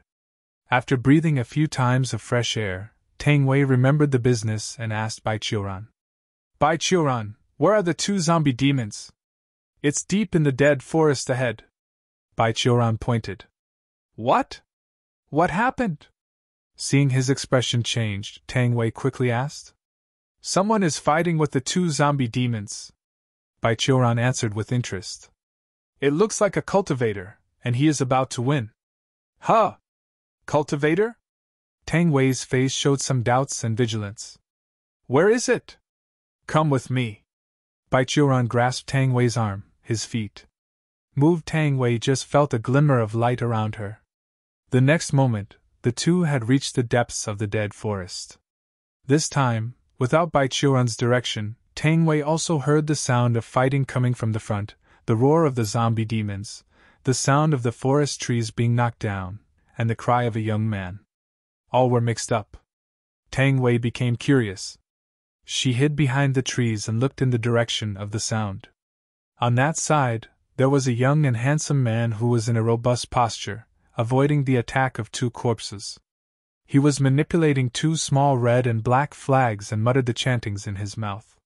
His movements were also very erratic, so that the two corpses could not catch him at all and could only roar angrily, destroying the surrounding trees and stones in vain. Between the dodges, the young man's spell seemed to be ready. The two command flags flew in the air under his command, forming a huge red rune that created a halo covered the two zombies. Then the two flags fell to the ground, turned into a red cage, imprisoned two zombies while the rune was releasing a huge flame, burning them. The two zombies continued to struggle and roar. After persisting for a few seconds, they finally slowly weakened and were burned into ashes by flames. The young man continued to maintain the flame for a few seconds until the bodies of the two zombies were completely reduced to ashes, and he was relieved to take back his two flags. After burning the two corpses, there seemed to be a faint stream of light flashing on the two flags. It's Sima Inbo. Looking at the two flags, Tang Wei's face was a bit ugly. Do you recognize this person? Bai Qiuran came to Tang Wei and crouched beside him, his arms around his legs. He is the youngest disciple of Fu Xuanqiu, the spiritual advisor of the Shangxuan kingdom, Tang Wei said. Damn cultivator. Bai Qiuran scratched his cheek, felt a little awkward. Between the two, the young man over there seemed to notice something and looked towards this direction.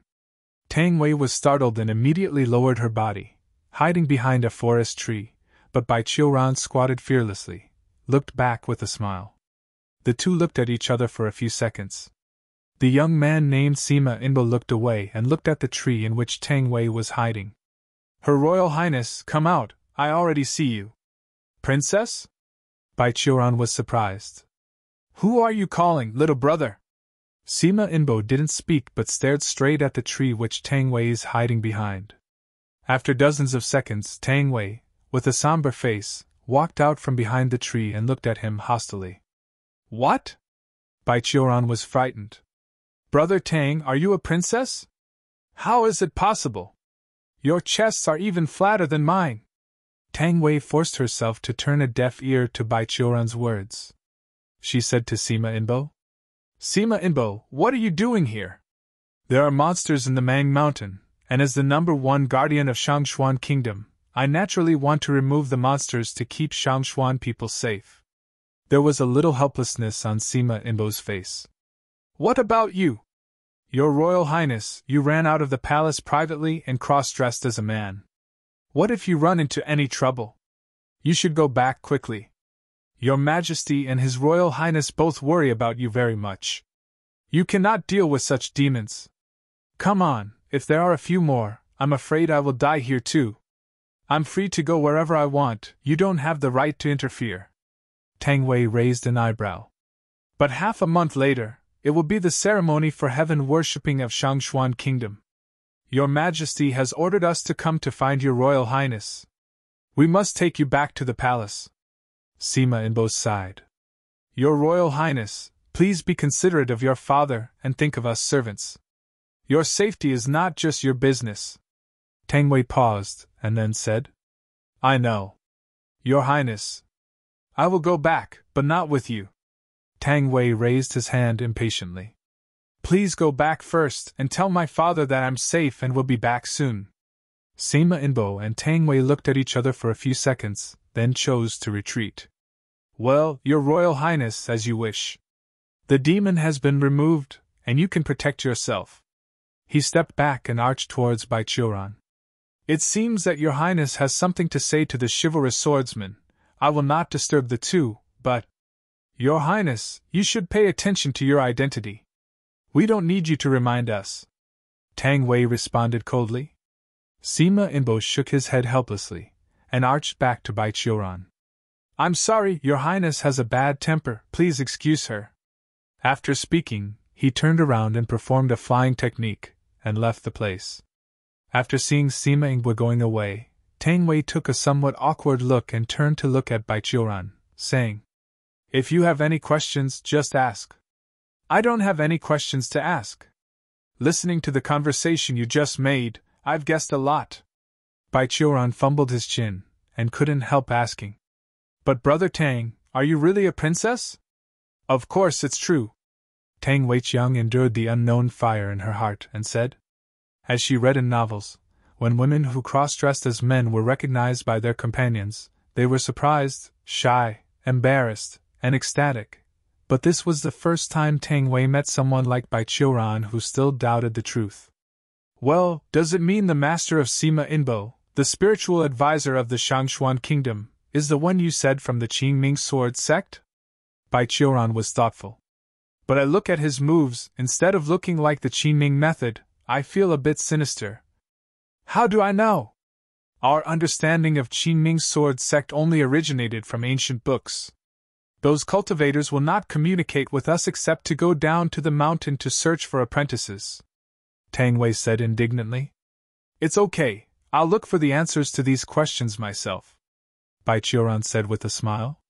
My last question is, Brother Tang, what is your real name?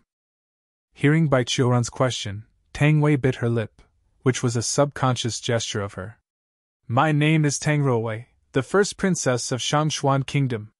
Tang Wei, no, Tang Ruowei replied. Ruowei, it's a good name.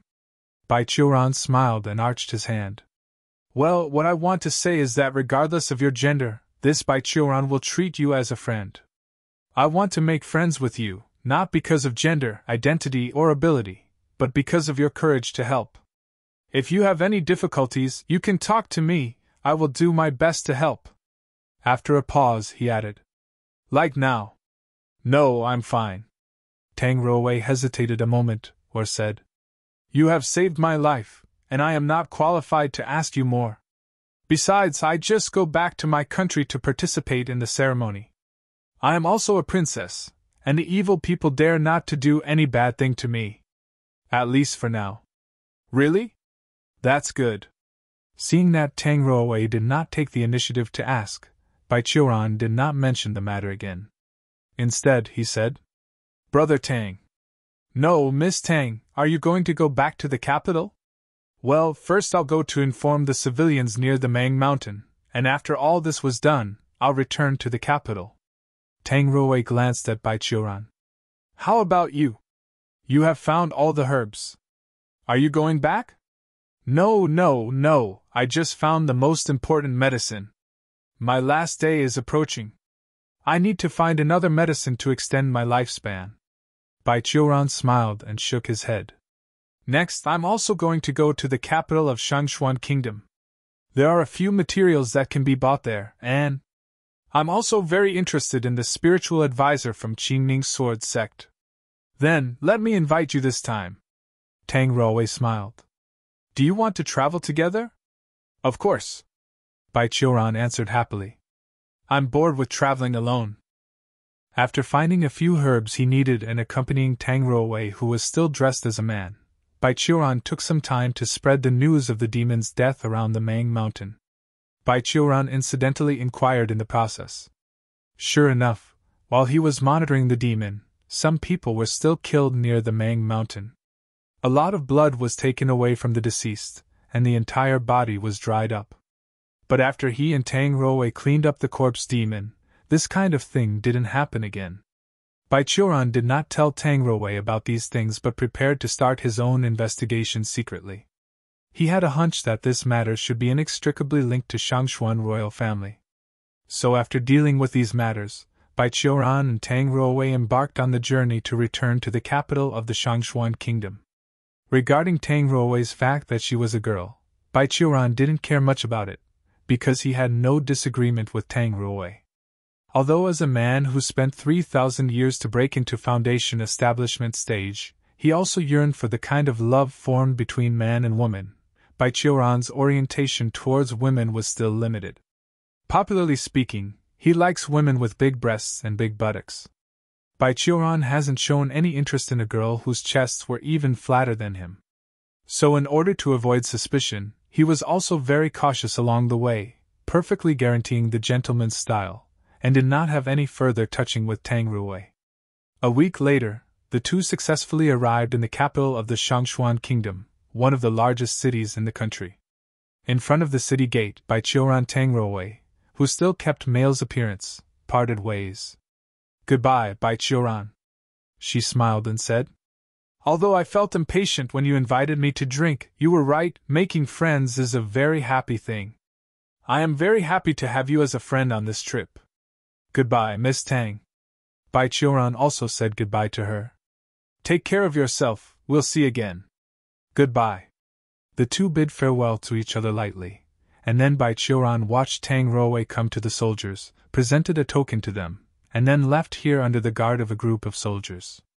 The gentleman's friendship was as thin as water, and the friendship between the cultivators was even more so. Lifespan, cultivation stage, and various frustrations and difficulties on the road to cultivation make the lives of cultivators usually full of variables. In their life, cultivators would encounter countless departure for various reasons. A cultivator must learn to be good at picking up, and even better at letting go. 3,000 years and several trips, Bai Qiuran has long been accustomed to this parting. Regardless of strength, identity, and longevity, he made a friend with Tang Ruowei in his mood, naturally also treat Tang Ruowei as his friend. In the limited time that Tang Ruowei was alive, Bai Qiuran would treat Tang Ruowei like a friend.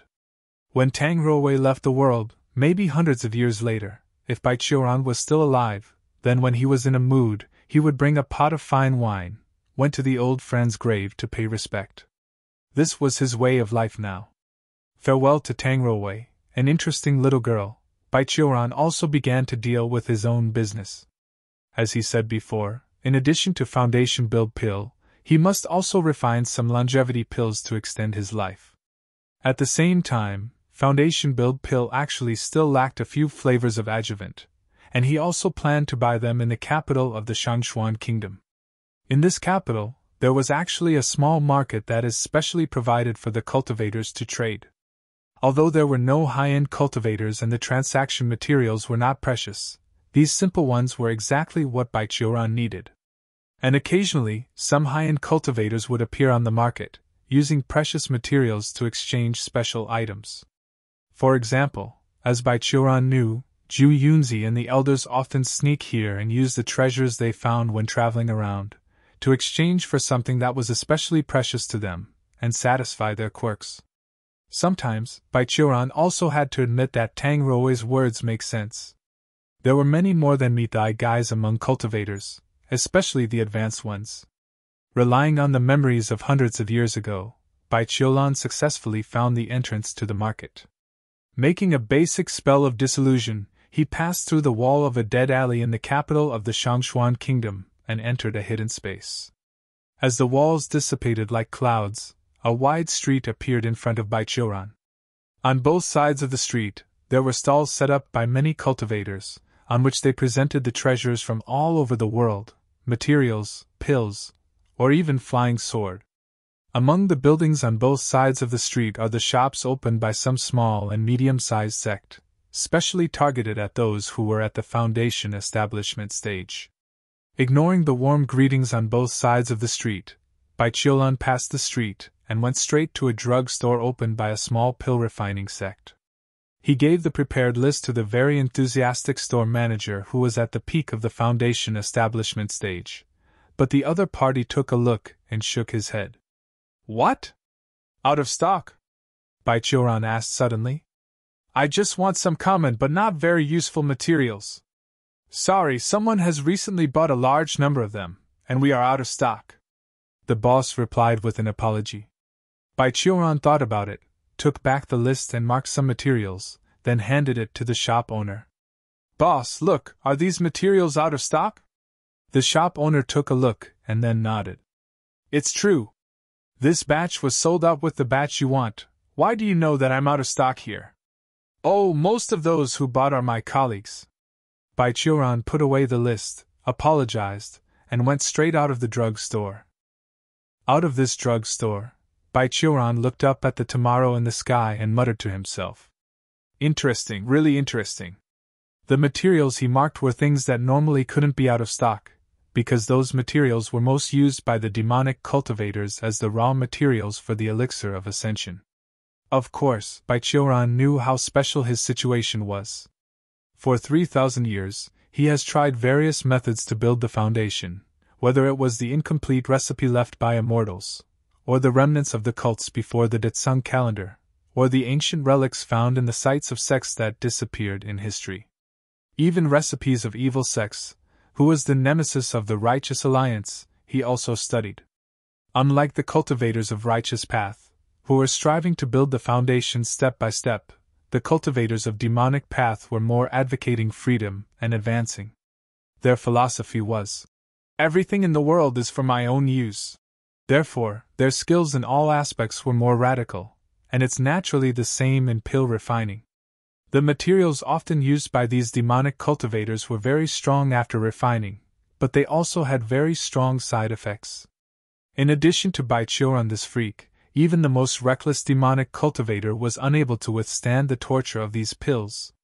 So at this time, they would use the special ways they practiced to help them digest the medicine power. Let's use the 4 major evil sects as an example. When they couldn't bear the medicine power, the Kamasutra sect would have sex, the Nether Ghost sect would go to mass graves or battlefields to absorb the residual souls, and the Heavenly Demon sect would take spiritual power of a spiritual land. The most extreme one, Blood God sect, would choose to perform a ritual called blood sacrifice. This ritual required, in the least, the population of a village to be completed. Therefore, among the evil sects, Blood God sect was the most unscrupulous one. Depend on their behavior, maybe a demonic cultivator would not be attacked by the Righteous Path, but every one of the Blood God sect has the blood of at least thousands of innocent lives on their hands. Therefore, the major sects of the Righteousness Alliance have given an order, once encountering a member of the Blood God sect, kill without asking. However, considering that normal cultivators could also use these materials, Betrothal did a second test. In addition to those materials, he wrote the material of a pill recipe which was the most commonly used by the magicians. And these materials were also out of stock in the store. This was very strange. It seems that in Shangxuan Kingdom, there were indeed demonic cultivators. Considering Tang Ruo's attitude towards the cultivators, and the rumors he heard from various places about how the Emperor of Shangxuan Kingdom was now superstitious about becoming immortal, all the clues were pointed towards the spiritual advisor of Shangxuan dynasty. In particular, that guy made corrupt use of the name of his Qingning sword sect. Thinking all the way, Betrothal came to an upscale restaurant in the Shangxuan Kingdom. After throwing dozens of silver, he found a table in the top floor, and then used his superhuman hearing to capture the talking of the guests in this restaurant, while opening up his magnificent soul awareness to skim through the entire capital. But after some searching, Betrothal didn't find anything weird in the city. He also focused on observing the palace of the Shangxuan Kingdom. However, Whether it was the Emperor of Shangxuan Kingdom, the Prince, the spiritual advisor, or his first disciple Sima Inbo, they did not show any abnormalities. The spiritual advisor and Sima Inbo did not have the magic chi that would appear on the body of the monk. They should be normal cultivators. In the process, Bai Qiuran also saw Tang Ruowei returning to the palace. She should be in her palace in the harem of the palace. When Bai Qiuran saw her, the princess, who had a lot of prejudices about the practitioner, had changed to a woman's dress, which looked pretty and beautiful, but Bai Qiuran saw that she was working hard in front of a tall mirror. She was stuffing something in her bra and bulged it. That reminded Bai Qiuran of his former self. Before he met the Qingming Taoist, he wandered around those battlefields to pick up the clothes and weapons of the dead to sell for money. Occasionally, when he was lucky, he was able to pull out the uneaten dry food on the soldiers' bodies. At this time, he would also stuff these foods into his clothes and bulge. But why Tang Ruowei do that? Could it be that Shangxuan royal family is actually poor? It didn't look like that. He laughed at his own wild guessing. Bai Qiuran retracted his soul awareness and didn't pay attention to the palace again. From the current point of view, there should be no clues to the royal palace, and I must find another breakthrough point. Just then, Bai Qiuran's ears caught the conversation of the people downstairs. Hey, this celestial ceremony is really troublesome. The previous ones were not all internal affairs of the royal family. Why did we suddenly ask us to encourage all boys and girls to go and participate in the ceremony? Huh! Capturing the two sensitive words, boys and girls, and celestial ceremony, Bai Qiuran quickly released soul awareness and focused on the place where the sound came. The ones who were talking were two middle-aged men downstairs. Looking at the clothes, they should be two middle-ranking officials from the Shangxuan kingdom. Well, what His Majesty and the Master think, how do we courtiers know? One of the middle-aged men said. Maybe they want to borrow the luck of boys and girls. It is estimated that these little children will be allowed to stand and warm up. The situation in the country is really not very optimistic recently. The key is the current situation. Not to mention elsewhere, the residents in the city are not very willing to lend their children and let them follow the ceremony. Another official complained. If you want to find a family that is willing to lend their child, you still have to go to a remote place. Look for those families who have a hard time, give them some money, and say a lot of words. But that's too frustrating. Alas, is there any orphan kid who is wandering in the streets? No matter boy or girl, that's fine. Lowering your voice. The middle-aged official who spoke first promptly reminded. Here is the capital of the kingdom of Shangxuan. If you want all orphans in the capital, wouldn't you want to smear the face of the holy? Careful with your words, or you'll lose your head. Sorry, my mouth slipped. Another official hurriedly picked up the glass. Come here and drink.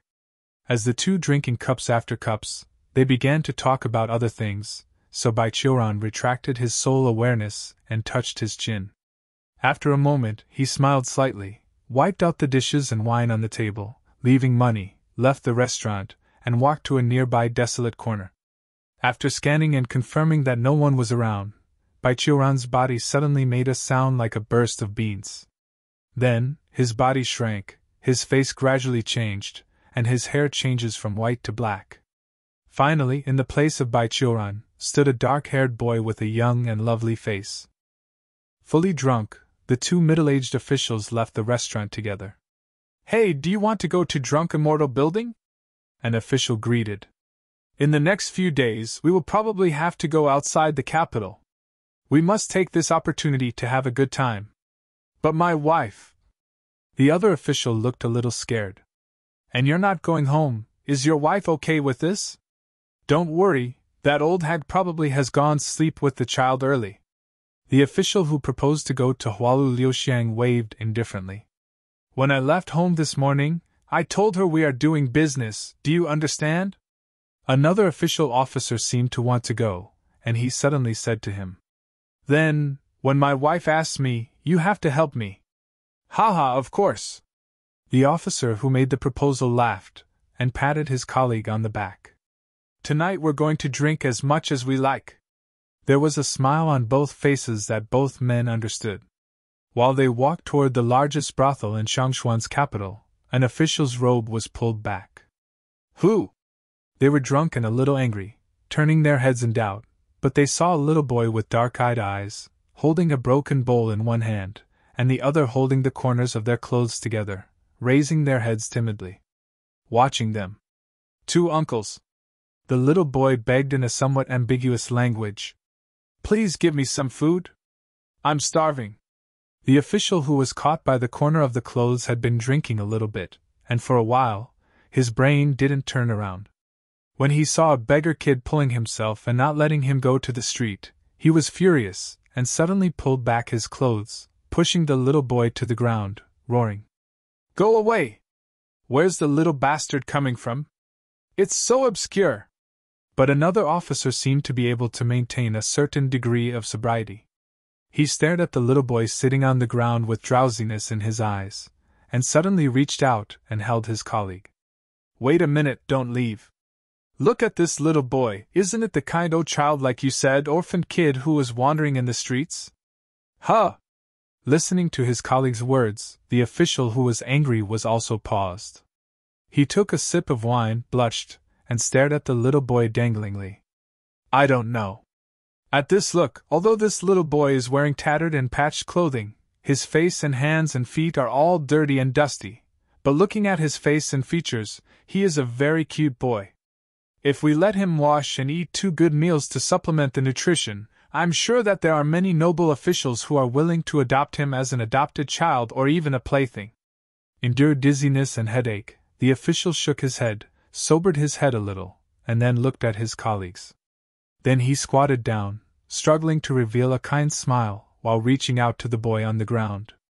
I'm sorry, little boy, this uncle didn't see it at first. You're clearly a poor child. Sorry. Well? The little boy stepped on his legs, stepped back timidly on the ground, and looked at them with horrified eyes. Secretly cursed in his heart, the official continued to smile, and his face was about to grin. Come with us. We are the officials of the Shangxuan kingdom. His Majesty has ordered, in this capital, people must have food and clothes. We will not leave you on the street. He smiled and reached out to pull the little boy. Let's go, this uncle takes you to the public house, you can eat hot food. Is there something to eat? The little boy asked timidly. Of course, you're guaranteed to be full. The official smiled and said. And warm clothes, soft beds, these are all for you. Is that so? I'll go with you, uncles. As soon as the little boy heard that he would have food to eat and clothes to wear, his eyes flashed, and he reached out and grabbed the big hand full of calluses. The official stood up with a smile, glared at his colleagues, and they both smiled at the same time. Brother, let's take him back to the enshrinement and show them to the enshriners. Right. Another official almost nodded. After sending him, we will be happy again. The 2 of them smiled and stretched out one hand, took the little boy's arms, and walked towards the direction of Xianghui Temple, but what they didn't know was that behind them, the little boy also revealed an all according to the plan. Smile. This little boy naturally was Betrothal. During his 3,000 years of cultivation, he has read various techniques, some of which were not limited by cultivating stage, and he trained them to the point of being supernatural. This was one of them. Using this technique, he was able to change his body at will. This time, in order to see what kind of plan behind this, he transformed into a child. Usually, young boys and girls were the favorite victims of the demonic cultivators. They could provide pure energy, whether it's sex or soul-sucking, of course, including large-scale blood sacrifices. After following the 2 official missions to the enshrinement house, Betrothal was taken by 2 maids to a bathhouse next to him, helped him clean the stains on his body, changed him into a new suit, and then he was taken into a small room. After a while, someone brought a table of meals and at the same time ordered Betrothal to stay in place and not run around. After seeing the people leaving, Betrothal settled these meals, and at the same time, he released his soul awareness. He searched in the enshrinement house, and soon found the 2 officials who were talking with a man, whom Betrothal also recognized. It just happened to be the number 1 guardian of Shangxuan Kingdom, Sima Inbo, whom he had met at Mang Mountain. After finding them, Baichuran immediately began to monitor their conversation. "It's done well this time." Baichuran heard that Sima Inbo was complimenting the two officials. "Although it's just a ceremony, this boy's bone roots are extraordinary, in all aspects are the best choice. If he appears in the festival ceremony, presumably the spirit of all previous emperors will also be relieved, and change the misfortune of the country. I will report to my master that you two have worked hard." "Thank you, Guardian Sima." The two officers bowed. After the two officials went away, Sima Inbo stood alone and thought for a while, then went back to his desk and started to deal with the files on the table. Baichuran followed him with soul awareness, monitoring his every move. "It's strange."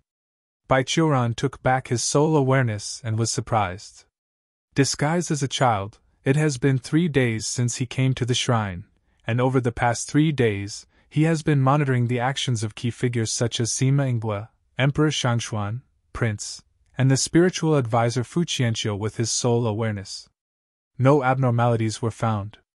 The Shangxuan Emperor went to the court and handled the memorials on time as usual. At night, he would randomly choose several women in the harem to sleep with. As an emperor, he was not superb, but still pretty good. The crown prince was still very young and was currently studying for various knowledge and martial arts under the arrangement of the emperor. Depending on his performance, he was just a relatively intelligent child. And Sima Inbo and Fuqianqiu have acted regular cultivators for the past 3 days. Baichuran has observed their practice. Sima Inbo has cultivated a basic fire attribute cultivation method. As for Fuqianqiu, his cultivation method did take on a little bit of Qingning sword sex breathing technique. From Baichuran's perspective, it can basically be determined that these two people have indeed not learned any demonic cultivation methods. After all, he has encountered all major evil sects before. Among them, the previous great elder of Heavenly Demon sect dared to use him as a bad example and mocked the slow progress of Taoism's disciples, saying they had no future, so he went to the door and beat him mercilessly. The previous leader of Blood God sect was also killed for the same reason. Baichuran could see their demonic cultivation methods at the first glance, not to mention a foundation establishment stage and a 9th layer Qi refining stage. In short, after observing these days, the most suspicious one was Tang Ruwei. How successful her puberty was, Baichuran has measured it himself, but in his occasional observation, when this girl went out, she was standing with a pair of large breasts. Moreover, Baichuran once, with his soul awareness, saw the princess sneaking into her own palace. Behind her mirror in that palace, there was even a special secret room. Whenever she came out, her boobs would become bulging and round, and Baichuran was quite sure that Tang Ruwei couldn't change the physical state at will like him. So he doubted that this was a new, special demonic technique. If it wasn't for the character of Tang Ruwei, plus she really only had a strong and stubborn spirit, Baichuran would doubt whether the princess was behind the scenes. Could it be a misunderstanding? Shangxuan Kingdom's situation became difficult because of the bad political movements. The spiritual advisor just had some relationship with a disciple of Qingning sword sect. Tang Ruo's hostility towards the cultivator was only from her subjective impression. A lot of materials missing from the practice market were just bought by a demonic cultivator who happened to pass by. As the saying goes, the world is large, everything is possible. It's a fucking lie. Baichuran did not believe that all of this was due to coincidence. If one believed in accidents, coincidences, and destiny, Baichuran should have exhausted his life for 3,000 years ago, and go into reincarnation wheel. The more these people did not show their tails, the more doubt Baichuran has about them. I am Baichuran. I have to find out the truth. Since this road is not working, I will change into another. Thinking of this, Baichuran reached out his hand and did a mysterious hand seal. The body's true Qi turned into infinite spiritual power, and after a while, Baichuran took a step forward, left a clone that looked exactly like him. He looked at the clone that he had left behind, which maintained the attitude of a young child, and returned to the small bed in the room to sit properly. Bai Qiulan's body became higher and higher, until he was restored to normal, then stepped out and disappeared. At the same time, in the back garden of Shangxuan Kingdom Palace, Tang Ruowei, wearing a luxurious dress, carried her skirt and found her father, who was drinking tea and enjoying flowers. "Father Emperor." Tang Ruowei's face was eager. "I just heard that you temporarily changed the rules and suddenly take 200 boys and girls to participate in the ceremony. Why? Ruowei, you are already a big girl, why are you still so brazen?" Shangxuan Emperor put down the tea bowl, sighed, and pointed to the seat next to him. "Sit down first.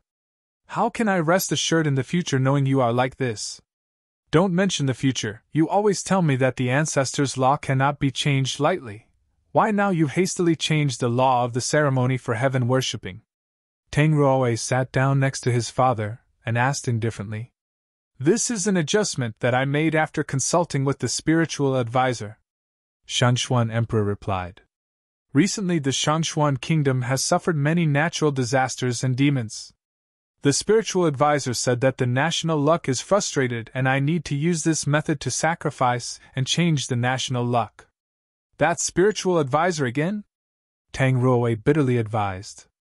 "Instead of blaming the national luck for these things, why don't you try to make good efforts and make this country better by your own governance?" "Ruowei," Shangxuan Emperor replied somewhat angrily.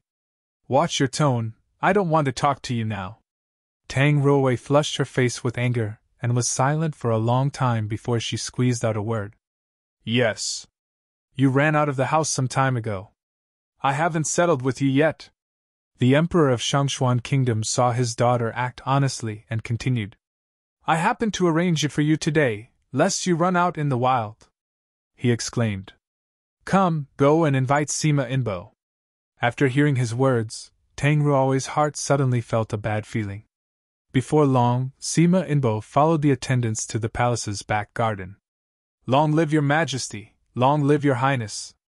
Because he was a disciple of the spiritual advisor, also the #1 guardian, Sima Inbo's status in the Shangxuan kingdom was special, so he did not need to pay as much respect to Tang Ruowei and Shangxuan Emperor as others. He simply bowed his hands and did not kneel. "Sima Inbo, you can sit." Shangxuan Emperor smiled, and the next sentence really sold his daughter. "To come to you today, there is one thing to discuss with you. You see, you are now unmarried and still single, just as Ruowei's age has arrived. It would be better for you to marry her and make you the national groom?" "Father Emperor!" Tang Ruowei shouted but was stopped by the Shangxuan Emperor. "Father, why did you push me to Sima Inbo?" Tang Ruowei hurried to his father and asked in a low voice. "I don't like him at all." "Ruowei," Shangxuan Emperor also whispered. "Guardian Sima is handsome and talented. Not only he is a cultivator, but he is also a good man, and, more importantly, I have checked his ethnicity, and his mother is very plump."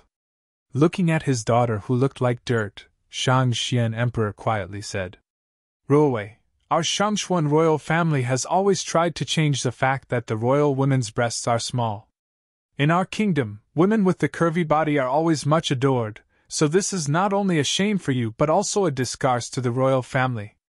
I know your dream, but it is an impossible dream. But if you marry Sima Inbo, the children between you inherited his genes, maybe you can keep your children and offspring from following in your footsteps." "What a damn reason!" Tang Ruowei said with a dark face. "The dream was come true by my children, is it still my dream? Besides, how many generations has this been? And I haven't seen the good gene that I inherited from my mother." But Shangxuan Emperor ignored her, looked at Sima Inbo, who was standing aside. "Sima Inbo, would you like to marry Ruowei?" Shangxuan Emperor asked again.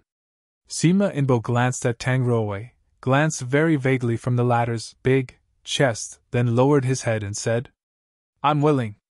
"Well," Shangxuan Emperor laughed with a smile of success. "But since it's already settled, you can't regret it at that time.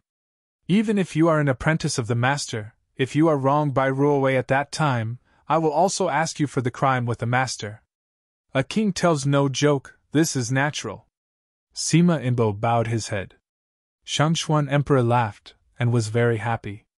Sima Inbo laughed and was very happy too, while Tang Ruo's face was as dark as the bottom of the pot. It seems that everything was well prepared. Before returning, Shangxuan Emperor arranged her Tang Ruo. The Shangxuan Emperor was so anxious to sell her. One reason was that he was afraid she would continue to be wild, and the other naturally knew what Tang Ruo was hiding. Her chest was padded, because she happened to be born in the Shangxuan kingdom, where plump was equal beauty. Tang Ruo's situation may be difficult to find a satisfactory husband's family in the future, but Shangxuan Emperor did not want to marry her to a foreign country. If he knew what Tang Ruo really looked like, maybe Sima Inbo would not smile so happily. Tang Ruo had to marry a disciple of her most disgusted cultivator, so she was naturally reluctant. Rather than marry Sima Inbo, a good-looking fellow, she preferred marry a normal man. After all, it was her father who made the marriage contract. Tang Ruo didn't dare to object directly. However, since the situation has developed to the present, she was also ready in her heart. After the ceremony of sacrifice was over, she was going to sneak out of the palace, leave the territory of the Shangxuan kingdom, and went away. The night before the ceremony, Baiqiuran went to Shangxuan Imperial Mausoleum, which was 100 miles away from Shangxuan Palace. This was the second breakthrough he chose. Since he suspected that there was something behind the ceremony, but found no clues on the organizer, he simply went directly to the location and checked to see if there was any problem. After a brief inquiry, Baiqiuran successfully got the location of the Imperial Mausoleum in the Shangxuan Kingdom, which was basically unknown to everyone, and came here that night. The mausoleum was guarded by heavy armored soldiers. Thousands of armies have layered to defend the royal tombs, but these obviously had no effect on Baiqiuran. He didn't even need to use spells, just relying only on breath-holding and lightweight to easily cross the eyes of the army, and went into the Imperial tomb undetected. As a place where the emperors of Shangxuan were buried since ancient times, this mausoleum was built with style. Inside it, there was a spacious stone avenue, which could accommodate 4 horse carriages side by side, extending from the entrance to the tomb, and 2 rows of stone beasts looked at each other on both sides of the avenue, and at their end, they were the tall royal altar and the royal tomb, where the deceased emperors slept under for eternity.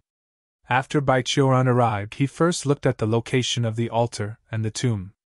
Then he went straight into the ground and began to peek into the tombs of the kings using soul awareness. More than 3,000 years ago, when Baiqiuran was born, just before the end of the war between humans and demons, the demons had to retreat to the barren land. Because of the previous catastrophe, 9 provinces abolished the old calendar and began to use another one which was currently in use, the Tsang calendar. And he remembers that the country of Shangxuan Kingdom seems to have been established in the year 1800 of the Tsang calendar. That was when he was more than 1,800 years old. Because Qingming sword sect was next to it, this country has existed for a very long time. Until now, it has a history of about 1,200 years. On average, each generation of emperors in the Shangxuan kingdom reigned for about 50 years. Counting it down, there should be a 24th generation emperor by now. In this mausoleum, the sleeping positions of the emperors were also in the order of time, from deep to shallow. In the early years, when Shangxuan was first established, there were a lot of wars. There were also many emperors who died on the battlefield and left no corpse, thus inside their tomb there were only clothes.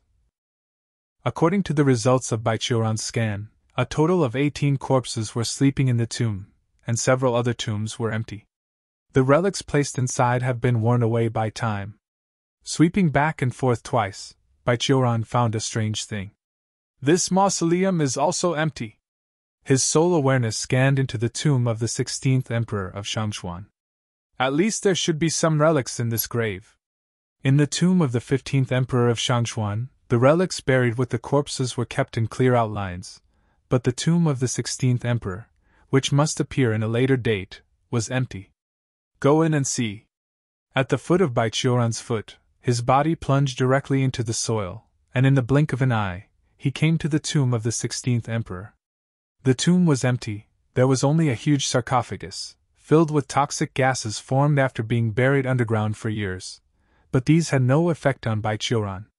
After coming here, he quickly walked towards the sarcophagus and reached out to lift it up. With a move of his hand, the rivets and machines used to seal the sarcophagus were shattered directly by Baichuran's great force, and the coffin flew up and was inserted into the soil layer above the tomb. Baichuran waved away the dust and looked into the sarcophagus. Sure enough, the yellow coffin was empty. Huh! What's this? After glancing at it, Baichuran suddenly found some black marks on the yellow brocade. These black marks originally seemed to be some kind of liquid, but now they have dried up. He touched it and placed it in front of his nose, smelling. Human blood? Baichuran's expression became focused, and he carefully looked at these black traces. When he first scanned here, because there was no energy fluctuation in these traces, he thought it was just the dirt stained on the yellow brocade. But now when he took a closer look, he realized that these black traces might be runes, which formed a formation. He compared it with the various formations stored in his mind for more than 3,000 years, one by one, and then tried to re-engrave the original version with his true energy. Sure enough, the blood-flowing formation of Blood God Sect. This formation was the most notorious formation in the Blood God Sect. It is mainly used in conjunction with blood coagulation spell, which could easily coagulate the blood of a cultivator. It's very vicious to kill opponents in this way, but a disciple of Blood God Sect could also use it on himself, mainly to pretend to be dead and escape. And this blood-flowing formation was used by those to resuscitate the blood in their whole body and reawaken themselves after using blood coagulation spell.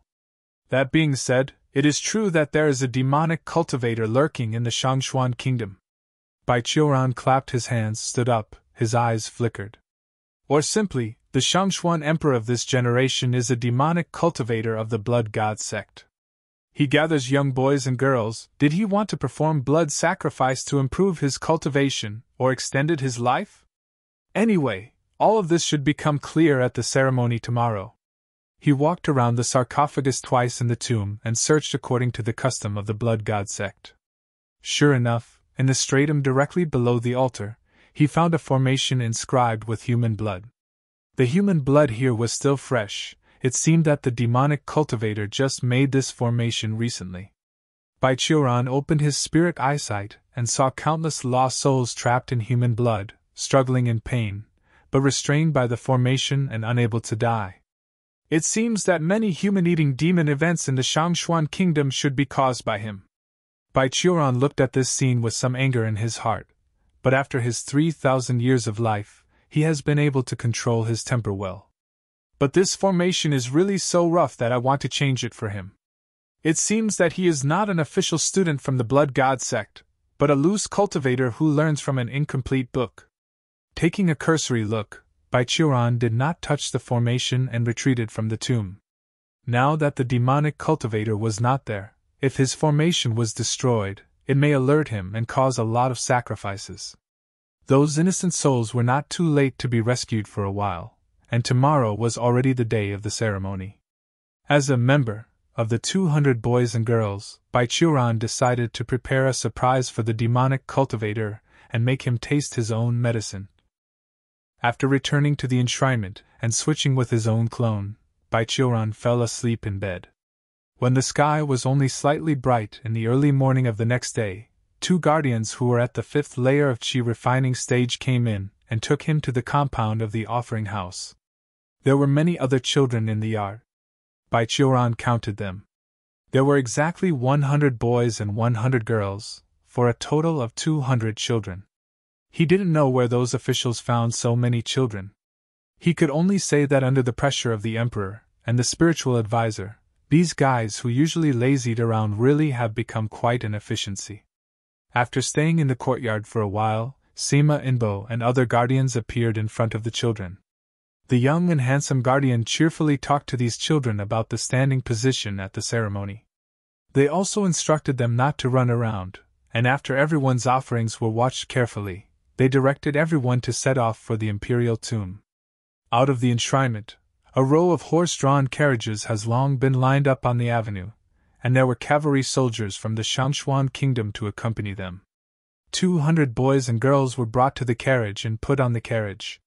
Then the group rushed to the mausoleum ahead of the emperor. The ceremony of heaven worshipping in the Shangxuan kingdom, according to the rules, must start at about 7 a.m. and arrive at the emperor's mausoleum at 9 a.m., so the guardians must prepare all the matters of the boy and girl and sacrifices in advance. 200 virgin boys and girls, under the command of Sima Inbo, formed a weird shape in front of the altar, which just printed a certain array of blood god sect. Moreover, a hidden formation was also activated to restrain these children and prevent them from running around. In the course of the arrangement, Baichuran had been paying attention to Sima Inbo's expression, and after seeing that he did not seem to have signs of being controlled, Baichuran knew in his heart.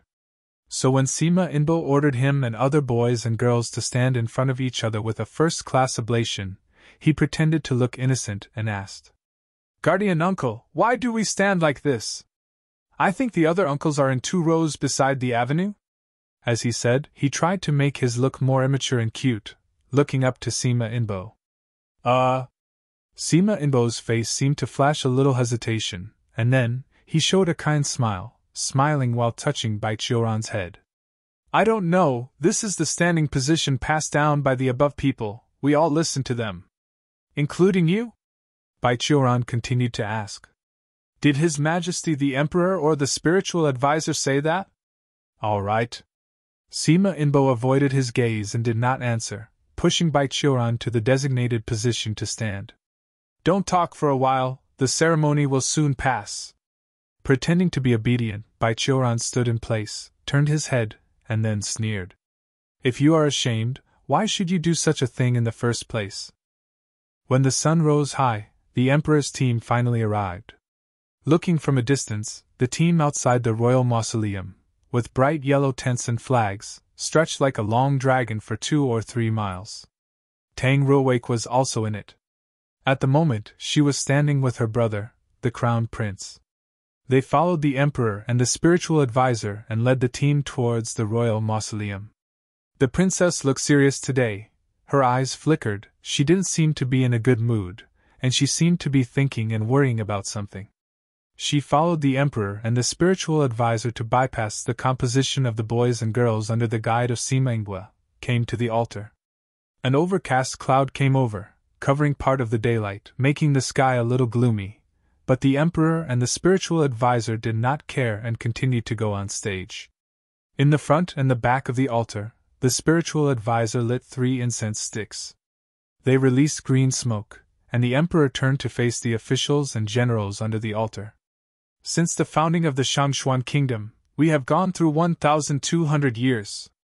Previous emperors' spirits in heaven have protected us from the prosperity of the Shangxuan kingdom to this day. Now, in our kingdom, the demons are causing chaos. As an emperor, I see Shangxuan people like my children. Seeing that they are devoured by demons, my heart is miserable. Therefore, today I hold this ceremony to worship heaven. Let's pray to previous emperor's spirit in heaven to bless us." After finishing this speech, the emperor paused for a while. He took 3 incense sticks handed by the spiritual advisor, bowed to the mausoleum, and then inserted them into the big cauldron in front of him. "Now, the sacrifice begins," he announced. The emperor paused, then said, "Generals, take the fresh blood of 200 boys and girls, respectfully ask the ancestors to come out of the tomb. Get the fresh blood and comfort the ancestors." The spiritual advisor also spoke at this moment. "Respectfully, ask the previous emperor go to the tomb." "Wait!" Tang Ruowake, who stood aside, exclaimed. "Father Emperor, spiritual advisor, what are you talking about?" But no one paid her attention. Tang Ruowake looked to the left and right, and found that her father, brother, generals, soldiers and officials under the stage all had a dull expression. "What is happening? Her Highness, please be calm." At this time, Sima Inbo led a group of guardians to the altar, came to the emperor's tomb, and said to Tang Ruowake, "The ceremony is about to begin. Please pay respect your ancestors." "Sima Inbo?" Tang Ruowake was shocked and angry. "You!" Sima Inbo ignored her. Along with other guardians, he bowed to the mausoleum. We disciples respectfully ask Master to come out of the tomb. Respectfully ask Master to come out of the tomb. As the words fell, dark clouds surging in the sky completely blocked the daylight, and a purple thunderbolt fell from the sky, splitting the Shangxuan's royal mausoleum directly in half. A mist of blood visible to the naked eye gushed from the rift in the emperor's mausoleum, and then, in a burst of wild laughter, a figure dressed in a yellow robe came out of the mausoleum. Shangxuan! I'm back! This figure walked out of the haze and came to the outside of the mausoleum. It turned out to be a young and dark-haired young boy. He paced to the middle of the 2 rows of guardians.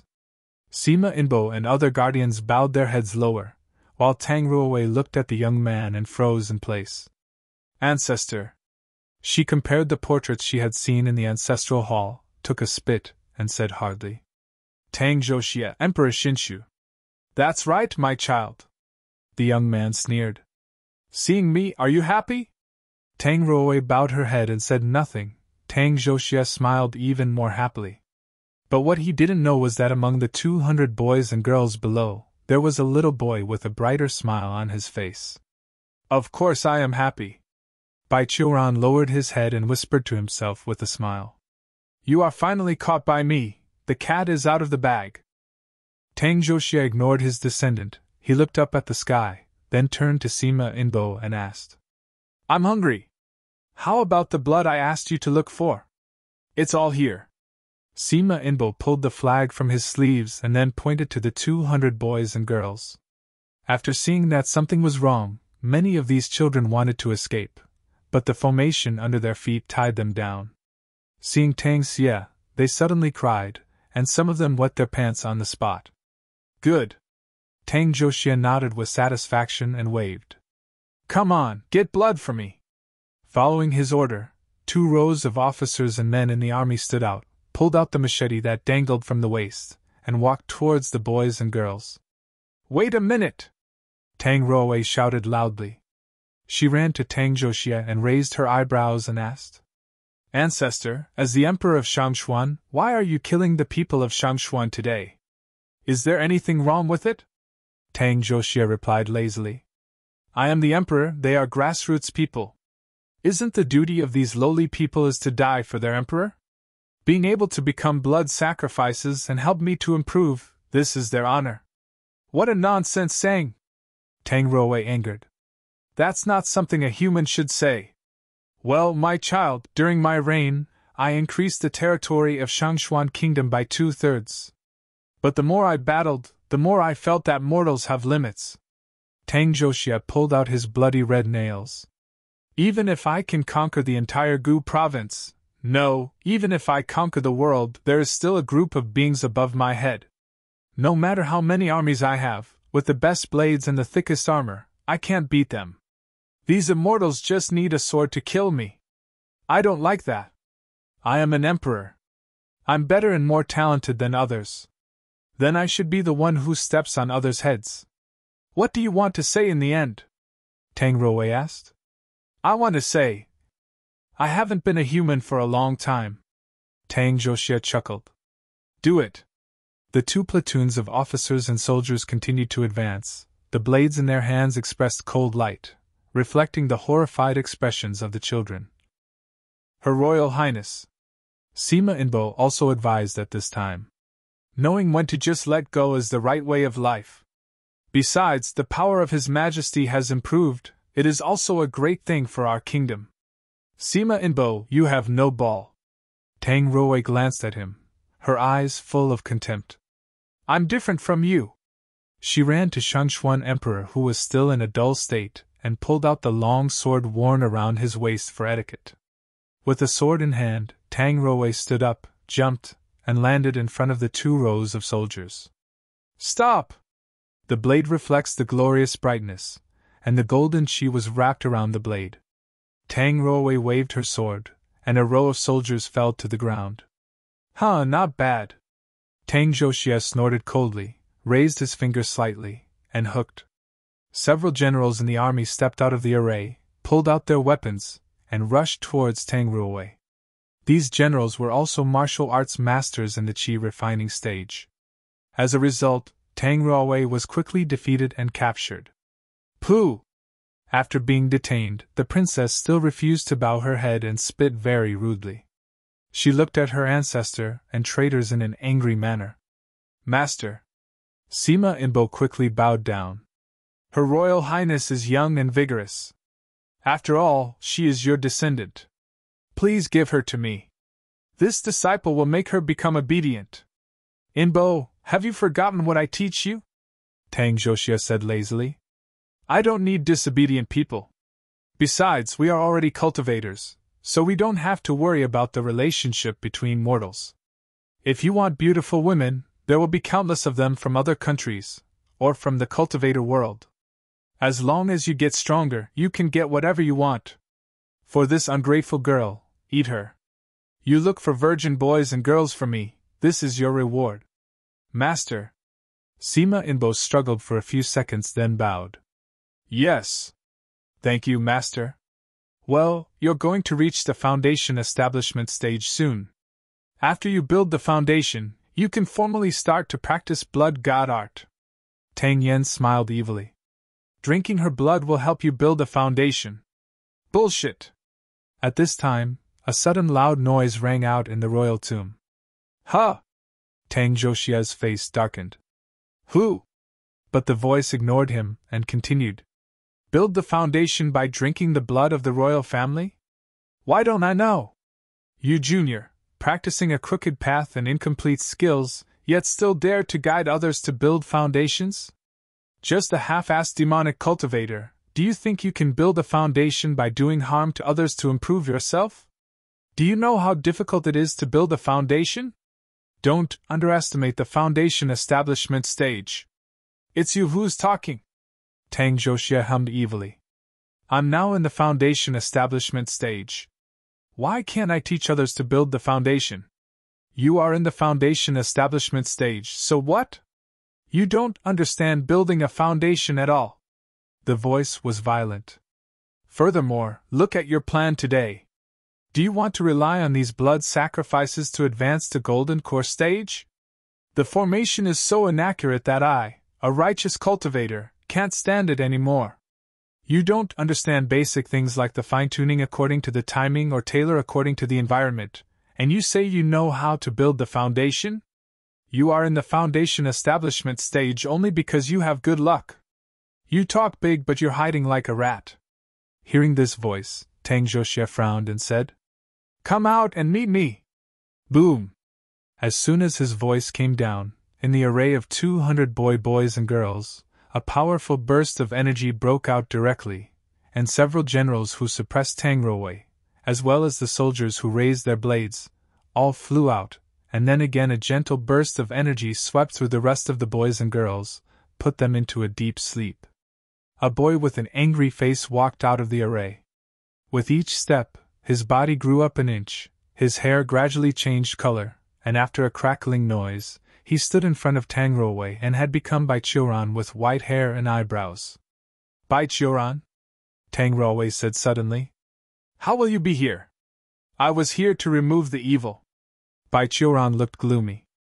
But I found this little devil to be very shameless. It's him? Sima Inbo's face also showed surprise. You know him? Tang Zhoxia asked. I met him once in Mang Mountain. Sima Inbo was relieved. Master, he's just at Qi refining stage. Qi refining stage? Tang Zhoxia laughed. I think you are the one who speaks loudly. Is that so? Bai Qiuran sneered, and then casually pointed out several shortcomings of Tang Zhoxia, from his formation to moves, from techniques to cultivation path, and finally even commented on his grave. Tang Zhoxia made a secret comparison and found that it really improved a lot according to what Bai Qiuran said. Seeing his expression, Bai Qiuran asked, How about that?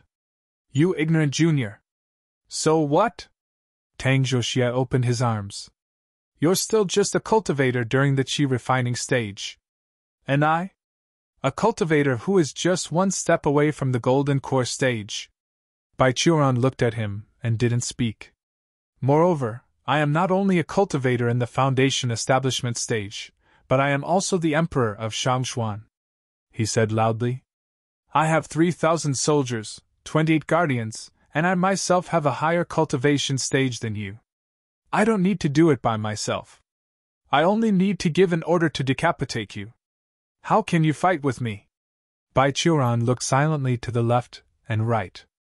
Thousands of Imperial army soldiers in this Emperor's tomb had been absolutely manipulated by Tang Zhoxia on the stage and surrounded him and the princess by groups. Behind them, the guardians also blocked the way.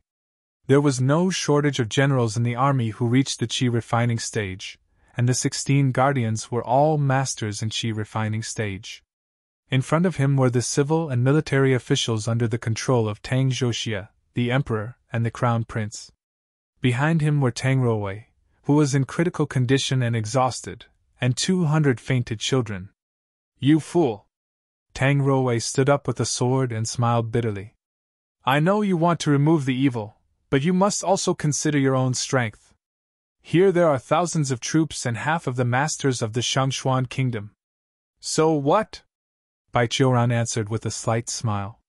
Consolidating the right path was the responsibility of each Qiming disciple. The so-called right path was a value that would not change with the passage of time. Just like the sky now, even if it's covered by dark clouds, the black and white huddled together to form a dark cloud. However, no matter what era, the black could never become white, killing the innocent, bullying the weak, never getting the praise. He crossed a circle under his feet, forming a simple formation to protect Tang Ruowei, then took 2 steps forward and looked up at Tang Zhoxia. The breeze blew across his sleeves and brought the sound of the drum. Baichuran's face showed no fear, as he was standing in front of Tang Ruowei in the zombie cave that day. "Indeed, unlike you, this Baichuran has no power, no subordinate, and no backing, and my cultivation stage is only qi refining." He untied the iron sword around his waist, pulled his sword out of the sheath, and slanted it to the ground. 3-feet-long sword, reflected in the cold light, remained motionless. But in Baichuran's hand, there is still a sword. With the order of Tang Zhoxia, thousands of troops marched from 3 sides, with Baichuran as the center. Swords and spears were like a forest, and archers in the distance pulled their bowstring, shooting arrows like rain. Facing the attack, Baichuran raised his sword. With the first sword strike, a 1,000-feet-long rift was split on the ground, and the royal mausoleum was smashed into powder. The army on the east was destroyed by the sword key, and their blood and bones were blown away like leaves in the wind, then fell to the ground. With the second sword strike, a bright halo light up the sky, like the sun was exposed through the cloud. As for the army on the west, and more than 1,000 soldiers were divided into 2 from the waist and died. With the third sword strike, the sea of clouds was torn, the clouds were scattered, and the hurricane was raging. It was like a giant beast in the clouds, sprayed thunder, and the sword key pointed directly at the last army at the north. In the end, the bodies of more than 1,000 soldiers were blown apart by sword key, not even the bones were left. After the 3 sword strikes, thousands of the best soldiers in Shangxuan kingdom disappeared, along with the 16 guardians under the leadership of Sima Inbo. Seeing this scene, Sima Inbo was startled. "Is this still qi refining stage?" "Calm down." Tang Zhoxia's face was solemn, but he still said, "He knows a lot, and I am afraid that he is a big shot. It is normal for some unusual techniques, but after all, he is still in the qi refining stage.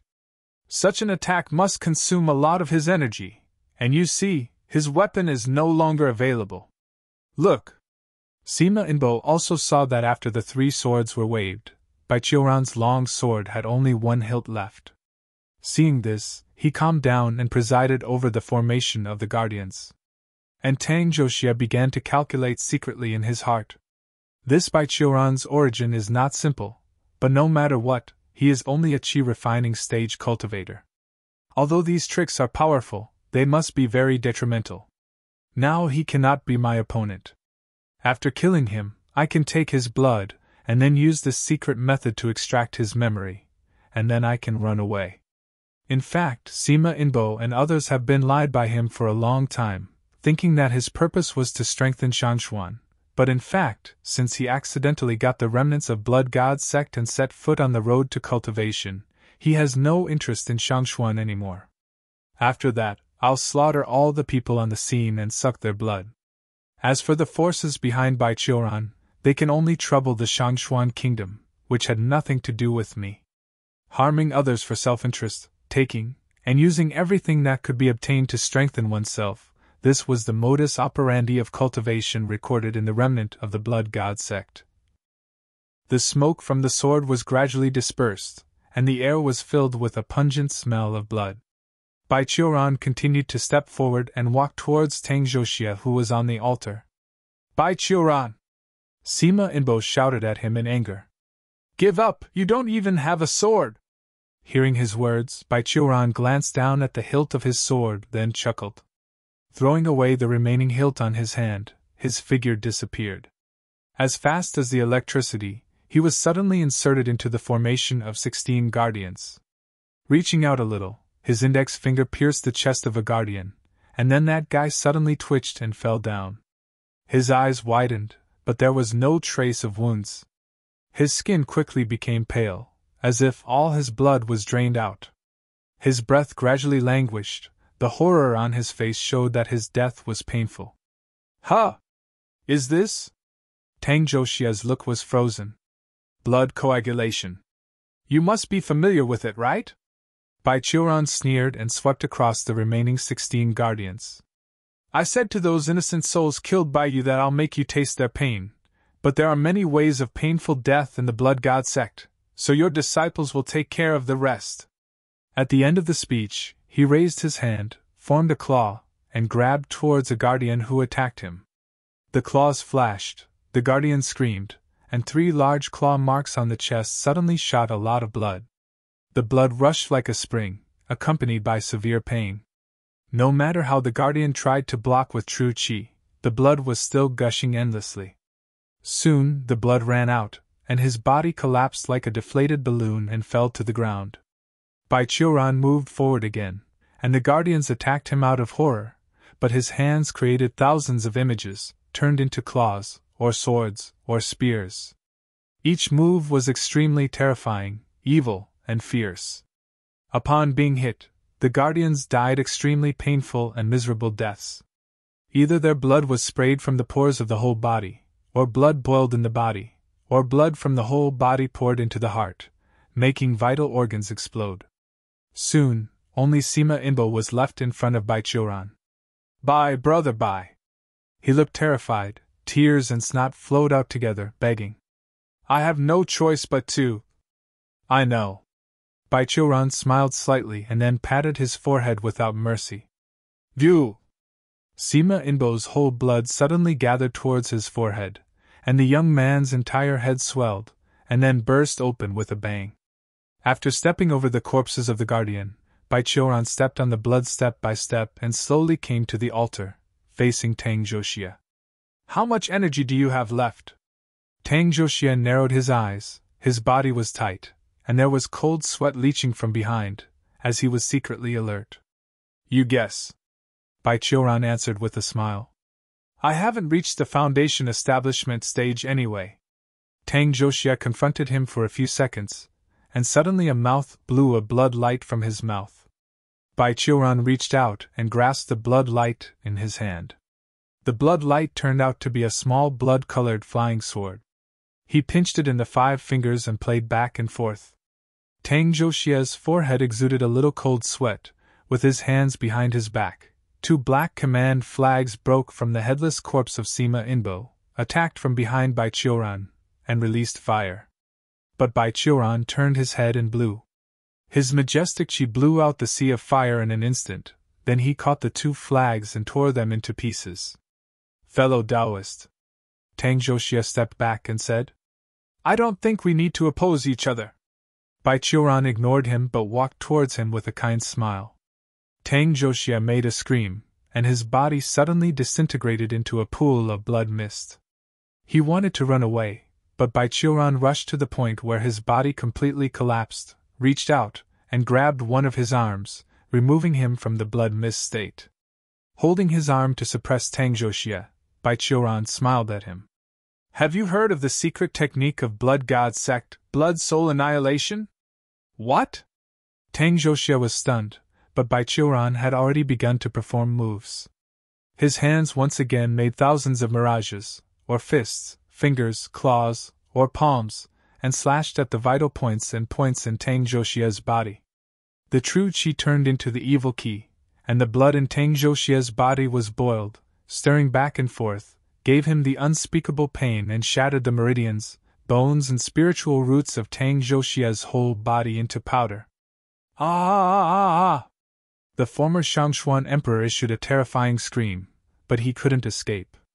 After Bai Qiuran finished a set, he stretched out his hand and twisted Tang Zhoxia's arm, forcing him to a position that facing himself. The last palm crashed and fell from the top of Tang Zhoxia's head. A lot of blood spit out from his 7 orifices. The blood in his body retrograde and rushed to his brain, completely crushed his soul. Bai Qiuran let go of his hand, and Tang Zhoxia's bloody body fell to the altar, and blood ran down the ground. He turned around, wiped off the dust from his body, and then looked at the 200 boys and girls, the civil and military officials, and the Princess Tang Ruowei who was still standing. The girls stared straight at him, and after thinking about it, Bai Qiuran wiped the blood on her hands, and showed her a harmless smile. To kill the grass, eliminate all roots. He pointed to the body around him and said, "He is the one who makes the first move." "I know." Tang Ruowei nodded blankly. "Well." At this moment, the spiritual advisor Fu Qianqiu, who was standing next to the altar, suddenly covered his head and uttered a sore sigh. After a while, the Shangxuan emperor also held his head and groaned. It seems that when Tang Zhoxia died, the demonic techniques that controlled the people's hearts that were cast on them disappeared, and the cultivation level of the spiritual advisor and Shangxuan emperor was regarded as the highest in the field, so they woke up first. However, those thousands of soldiers are different.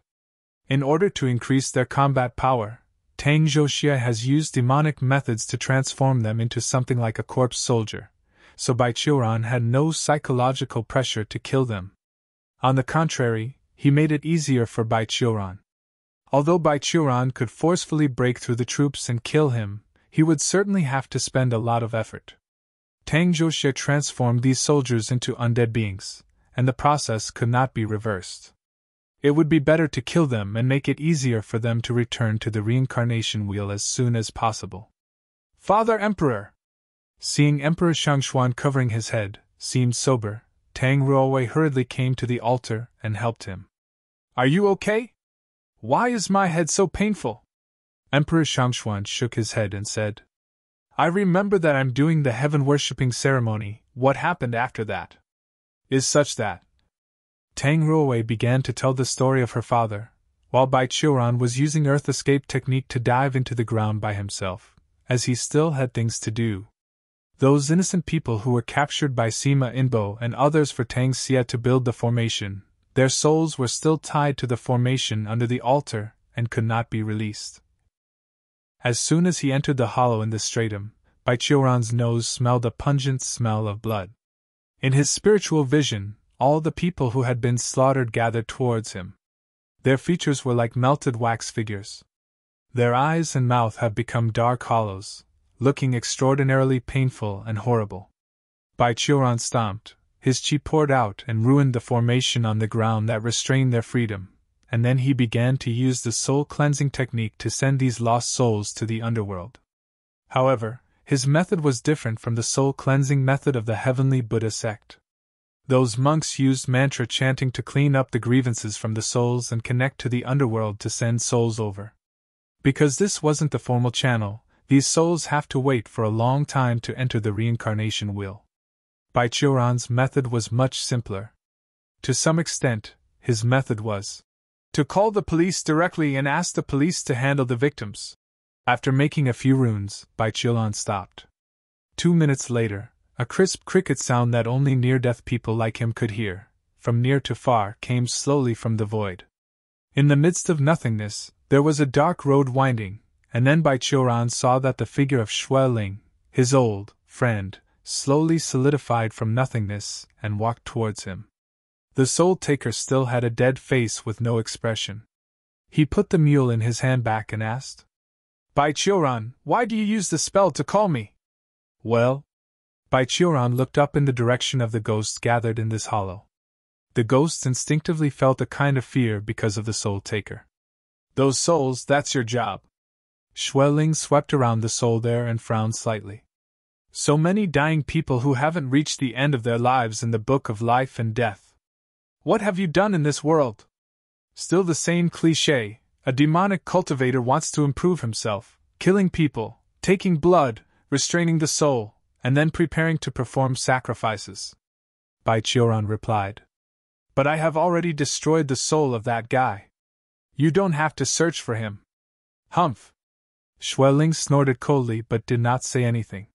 For the inhuman murderer like Tang Zhoxie, who had done too many damages, soul takers would take them to Abi Hell, where their souls were tortured until being completely destroyed. Bai Qiuran's action, in a way, saved the effort of the underworld. Xueling took out an iron chain. It originally looked like a one-arm-long soul iron chain, but it could stretch indefinitely. Xueling bound all the ghosts' wrists here and lined them up in a row, while Bai Qiuran watching the whole time. In the end, he asked, Hey, this time, can I count it in your merit books again? That's it.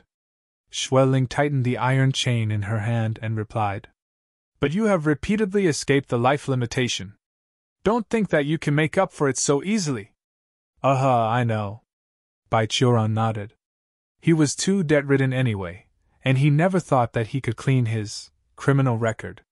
Xueling formed all the ghosts into a long line, and stood on the trail that extended from nothing. Then, as if suddenly remembering something, he looked at Bai Qiuran and said, Yes, Bai Qiuran, you...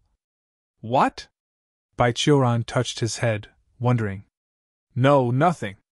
Xueling retracted his gaze, pulled the iron chain in his hand, and pulled out a paper lantern. The lantern shimmered and illuminated the path in the void. Leave and follow me. In the darkness, the sound of the crippled mules resounded, accompanied by a sound of groaning from nowhere, and the ghost with a blue face took a long line of ghosts, and slowly walked into the void, disappeared. Hey, what did you say? Bai Qiuran was still thinking about Xueling's restless expression before, but couldn't think of what he had to say to himself. He had to clap his hands and muttered, Maybe he just wants to tease me. He performed earth escape again and his body emerged from the solid ground of the Emperor's Mausoleum, but before standing still, he heard someone shouting beside him. Come out! He's out! Bai Qiuran turned his head and found that the Shangxuan Emperor and the spiritual advisor were pointing at him in excitement, while Tang Ruowei beside him was pulling his father's robe with a flushed face. The civil and military officials present seemed to have sobered up. At present, they formed a circle around and watching him emerging from the ground together. While Bai Qiuran stood up, he looked at them silently, while Tang Ruowei coughed and reminded. Father Emperor, manners, manners! Ahem. Shangxuan Emperor coughed softly to cover up his malady. He thought about it, and then looked at Bai Qiuran with some hesitation. The Great Immortal, this time, I would like to thank you for your help. I am on behalf of the thousands of people in the Shangxuan kingdom, thank you for your kindness. Well, it doesn't matter. Bai Qiuran waved his hand. I'm leaving now. Eh? The Great Immortal, at least let me thank you and show my gratitude. The Shangxuan Emperor shouted to him. No, you can't afford what I want. Then, at least let me set up a feast. I do not want to eat. Bai Qiuran refused decisively, then he beckoned to the spiritual advisor Fu Qianqiu. There is something I want to ask the spiritual advisor over there. You deal with things here first, and I will come to you later. This jade pendant is the only thing left by the Qingming disciple who teaches you cultivation method? In the palace of the spiritual advisor, Bai Qiuran sat in the main seat, looking at a piece of jade pendant in his hand. This jade pendant was equivalent to the Qingming sword sect's disciple identity card, which recorded information and permissions of the holder. Bai Qiuran himself also has a piece of it. Looking at the style of this jade pendant, the owner of this jade pendant should belong to the 6th generation of inner disciples of the Qingming sect. When they traveled down the mountain 200 years ago, some people did not return. Yes, the disciple was originally a peasant who farmed in the western border of Shangxuan. Because he had retained my house for one night, he awarded me the cultivation method. Although the spiritual advisor Fu Qianqiu was in the foundation establishment stage, after watching the traces of damage left by the emperor's tomb, he was naturally afraid to take it easy in the face of the qi refining stage by Qiuran. He answered Bai Qiuran's problem very respectfully. Unfortunately, I still failed to save the life of my master. It's okay, it's not your fault. A true cultivator must go through the calamity. It is normal to fall down on the path. He died in the battle with demons to save the innocent. Qi Ming's sword sect will be proud of him. Bai Qiuran took back the jade pendant. I will bring this jade pendant back. The method he passed on to you is the most orthodox method of Qi Ming's sword sect. With your qualifications, it's also possible for you to practice well and get into the golden core stage in your lifetime. Having said that, he had some envy in his tone, adding, Treasure it, Qi Ming's sword sect's method is the right path. This disciple remember. Fu Qianqiu replied. One more thing. After Bai Qiuran put the jade pendant into his bag, he continued to ask. After coming down the mountain, I heard that you instigated Shangxuan Emperor to impose heavy taxes on the people of Shangxuan Kingdom, and then used the revenue to refine pills. Is this true? It's true. Fu Qianqiu was ashamed. Remember, except to take some pill when you hit the bottleneck, at other times you should not take the pill to increase your level. It will make your foundation unstable. Bai Qiuran taught the lesson lightly, and then asked again. But what kind of pill do you make? What? Fu Qianqiu touched his head and said. Yeah, what am I making? Bai Qiuran stared at him for a few seconds, then suddenly raised his hand and slapped him. Demon-possessing Taoist conviction. Looked like not all things in the remnant was shallow. The so-called demon-possessing Taoist conviction was a high-level spiritual technique of the demonic cultivator. It was created by a stunning and talented demonic cultivator of the Nether Spirit sect 2,000 years ago. Unlike other manipulation methods which oppress targets' consciousness, this technique would not capture the subject's consciousness, but change the subject's concept in a subtle way, guiding them step by step to complete what the caster wants them to complete. As the saying goes, it takes 3 years to learn good habits but 3 days to learn bad habits. That demonic cultivator used this trick to guide many cultivators stuck in the bottleneck period into the demonic road. Then he heard that Qi Ming sword sect had a self-disciplined disciple of Qi Ming Taoist, who was stuck in the bottleneck of the Qi refining stage for more than 1,000 years. Later, there was no later. After 2 slaps, Fu Qianqiu was dizzy, but he only thought that Bai Qiuran punished him because he exploited the people's money to refine the pill, so he didn't dare to resist. How about it? Seeing Fu Qianqiu shaking his head, Bai Qiuran continued to ask. Are you awake? Awake? What is awake? Fu Qianqiu asked in doubt. Isn't the senior punishing this disciple? I'll ask you again, you exploited the people's money to make pills for the Emperor Xianxian. What pill did you make? Bai Qiuran asked. What pill? Fu Qianqiu thought for a moment with a confused look, and suddenly realized. Yeah, I've refined pill. I've never learned its recipe and never seen it. Why did I make that pill? Do you have any pill? Bai Qiuran extended his hand. Show me. Fu Qianqiu took the pill out and handed it to Bai Qiuran. He opened it and found out that it was made from the few materials that he was missing. It's just a common pill often used by the demonic cultivator, mixing with some herbs used to treat erectile dysfunction. It seemed that staying in the gloomy Imperial tomb all these years made Tang Zhouxia impotence. It's a waste. Bai Qiuran was distressed because the pill had already been refined, and he could no longer extract the material from it, and only a blaze of fire had destroyed the elixir. Well, I will go back now. You have already practiced the Qi Ming sword sect's method, and you can be regarded as a half-disciple of Qi Ming sword sect. I will accept you as a named disciple on his behalf. You must remember to help the Emperor to go on the right path. After destroying these pills, Bai Qiuran stood up and instructed. Lest you be manipulated again next time, I will teach you a technique, Qingming mental forging. Practice it more, strengthen your soul, so that you will not be easily manipulated by others. After solving the problem of the spiritual advisor, Baichuran left the palace and set out on the road back to the mountain. He always felt like he had forgotten something, but he couldn't remember it for a while. He simply set aside and concentrated on his way. Riding a horse, Baichuran walked slowly to the outskirts of the capital of the Shangxuan kingdom. Then on the side of the road, he saw Tang Ruowei wearing a goose-yellow dress. The eldest princess sat in the open space by the side of the road, accompanied by 2 maids. A shaded tent was built here, and there was a table of good wine and food under the tent. When seeing Baichuran walking on a horse, Tang Ruowei smiled brightly and greeted him.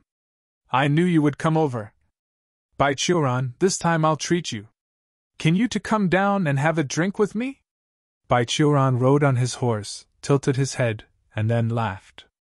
"It's disrespectful to refuse." He came to the opposite of Tang Ruowei, as the maid took care of the horse for him. Then the two sat opposite each other, and Tang Ruowei poured a cup of wine. "You're leaving. I won't keep you, but for everything you did for the people of Shangxuan Kingdom, as a princess, I must thank you." Tang Ruowei raised her glass and said, "I know that there is nothing in Shangxuan Kingdom that can get in your eyes, so this glass of wine is my gratitude, my respect for you." The princess, with a heartfelt gesture, drank the fine wine in a glass in one sip, and immediately coughed. Seeing her like this, Baichuran smiled, and then drank his own wine. "Ahem." Tang Ruowei spit out her little tongue while fanning the wind with her hands. "I don't understand why you like to drink this stuff. I don't know what others think. Anyway, I drink alcohol for mood." Baichuran put down his glass. "But now, Tang Ruowei, did you change your view of the Cultivator and Qingming sword sect now?" "Yeah." Tang Ruowei nodded. "At least there are people like you among the cultivators. Every group is the same, there are good ones and there are bad ones. In the righteous alliance, there will be deceit and concealment every time, and even the largest evil sect, occasionally 1 or 2 demonic cultivators with righteousness can appear." Baichuran laughed. "After all, cultivators are still human, and these are normal. I probably understand," Tang Ruowei said thoughtfully. Next, the two pushed the cups for a change of food, staggered, and ate up a table full of wine and wine. They were very happy. In the end, the princess took a slightly drunk face, spit out the fragrance, and asked with a smile, "Baichuran, as a farewell gift, I can answer you another question." "Any problem?" Baichuran asked. "Any problem is fine." Tang Ruowei nodded affirmatively. "That?" Baichuran's eyes swept across Tang Ruowei's chest, then asked, "Have you learned a cultivation technique called Creator's Body Forging Technique? It was co-created by me and one of my old friends. He is no longer alive, and I want to ask on behalf of him. Creator's Body Forging Technique?" Perhaps she was a bit drunk, and Tang Ruowei's mouth couldn't keep words. "What is that? I haven't learned it." "What?" Baichuran wondered. "Then how can Her Highness's sexuality change so much?" The words fell off, and Baichuran suddenly felt the murderous intention and pressure that even him was secretly frightened. "It's a very serious academic discussion, why is she suddenly angry?" Walking on the official road, Baichuran wondered. Just now suddenly Tang Ruowei hit him like crazy, while screaming with high tone as if he had harassed her. Although Baichuran was not afraid of her, he didn't want to be entangled with a little girl, so he abandoned his horse, ran out with full speed, and now he was a few hundred miles away from Shangxuan Kingdom. Understanding a woman's heart is really as hard as finding a needle in the bottom of the sea. Baichuran couldn't understand, but shook his head and sighed. Without the horse, Baichuran's moving speed was accelerated. As he walked while admiring the scenery, it didn't take long for him to walk out of the distance of 20 or 30 miles and came under a willow tree. When he came here, Baichuran suddenly felt a very cold shade covering the surrounding area. He looked surprised at the direction in which the atmosphere spread, and found that Xue Ling was standing there with a blue face, looking at him. "Xue Ling?" Baichuran was surprised. "Why are you coming to me today?" "Baichuran, Have you forgotten something? Xueling said coldly. When you come down the mountain this time, besides refining a foundation build pill, what is your other purpose? What the hell are you talking about? Besides advancing to the foundation establishment stage, I have no other purpose in my life. When Bai Qiuran was talking, his voice suddenly dropped, and cold sweat ran down his forehead.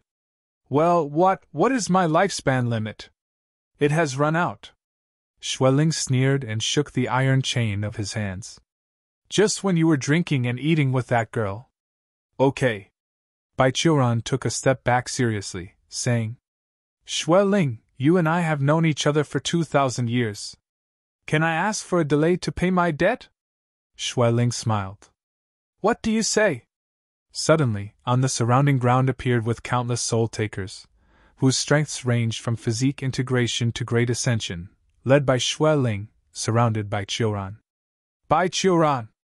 The soul-taker who has a bad relationship for more than 2,000 years with Bai Qiuran tossed out the iron chain and turned it into a large net covering the sky. I'll arrest you today! In the sect leader's courtyard on the main peak, the head of Qingming Sword Sect, Zhu Yunzi, was talking with other elders about the disciple selection that had just ended. Heaven was truly blessing us! After reading the list of new disciples presented by the third elder's Biyunzi, Zhu Yunzi smiled. There are many good qualified disciples this year. Alas, look, there are still 2 ones with the heavenly level spiritual root here. Brother, don't just look at the qualifications. Next to him, the second elder reminded. There are many cultivators who have high qualifications but no mentality and have fallen. On the contrary, there are many people with mediocre qualifications but firm-mindedness and gain achievement through hard work. I know this. Jie Yunzi waved his hand and said, My own qualifications are very mediocre, and besides I have no worries that our disciples will be unbalanced due to their mediocre qualifications. After all, we have Uncle Ancestor. Qingming Sword Sect had an advantage that no other sect had. Once a disciple felt that his advance was much slower than other disciples, therefore his mentality went wrong. Zhu Yunzi or other elders would point to the farthest peak and introduce them to Qingming Sword Sect's Uncle Ancestor. The disciple would feel ashamed when he heard that there was a senior who has worked hard for 3,000 years in the qi refining stage and still insisted on cultivating, never giving up. After countless trials, the success rate of this method was about 98.7%. Sect leader? The sixth elder on the side whispered. Don't think that Uncle Ancestor knows nothing. You touched his heart wound so much, be careful that he holds his revenge. Don't worry, I know Uncle Ancestor very well. He didn't have such a temper. Zhu Yunzi didn't care, he laughed. By the way, speaking of Uncle Ancestor, it seems that one of the disciples was looking for him. Yes, there is one. She said she would like to see her benefactor. According to her descriptions, that is a young man with white hair and white eyebrows. His name is Bai Qiuran. The seventh elder Lu Yunzi smiled. This disciple seems to be a nobleman from the royal family of Shangxuan Kingdom. By the way, I remember that she is also one of the 2 disciples with the heavenly level spiritual root this time. Oh, is that true? Zhu Yunzi's eyes brightened. I don't expect that when Uncle Ancestor going down the mountain at an old age, he has such a scandal, fated encounter. Junior sister, how about this little girl? Beautiful and smart. Lu Yunzi replied. And she also scored very high in this selection, ranking second, only a little lower than the first. I guess this is because she doesn't know much about the cultivation world. Since even you said so, she must be a very good girl. Jie Yunzi rubbed his hands very smartly, looking to the left and right. Junior brothers and sisters, what do you think? What's up? The second elder vomited. Senior brother, do you want to touch a disciple who has just joined our sect? Fuck! What nonsense you're saying! I'm talking about Uncle Ancestor. Zhu Yunzi made a rude remark. Am I that kind of person? Humph! The second, fourth, and fifth elders all sneered and did not answer. Okay, brothers and sisters, I mean it. Zhu Yunzi coughed, and said positively. Look, Uncle Ancestor has been helping us for over 3,000 years.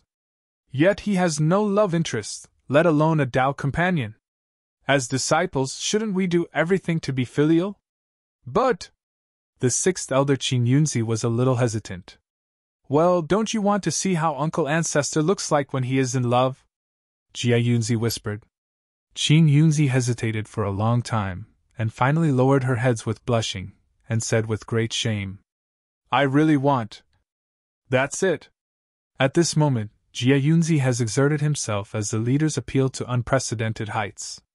Where is the Uncle Ancestor? Brothers and sisters, let's go! When Uncle Ancestor returned, he immediately closed the door to refine the pill and make a breakthrough. The third elder Bi Yunzi whispered. Patrol disciples said that when he returned, he still had traces of fierce fighting. Let's not disturb him, just in case he succeeded in advancing to the foundation establishment stage. Haha, we've acknowledged our Uncle Ancestor for hundreds of years. It all ended up the same. He closed the door for 3 days, achieved nothing more than a breakthrough. Zhu Yunzi said what desperately would let him be beaten by Bai Qiuran. Go and bring that little girl along. Let's go to 7 Stars Peak to greet Uncle Ancestor. Senior brother, it's not good to do this. As the other elders followed the Zhu Yunzi walking towards the door, the third elder Bi Yunzi, the most honest one, raised his hand. Hold on. Uncle Ancestor's love life is his own freedom. As juniors, we should not interfere with it. Are you really not afraid of being beaten? Third junior brother, you are always the problematic one. Zhu Yunzi pointed to the nose of Bi Yunzi and said, When we were still disciples, it was you who went out to snitch the most times. Walk around if you aren't interested. Brothers and sisters, let's go.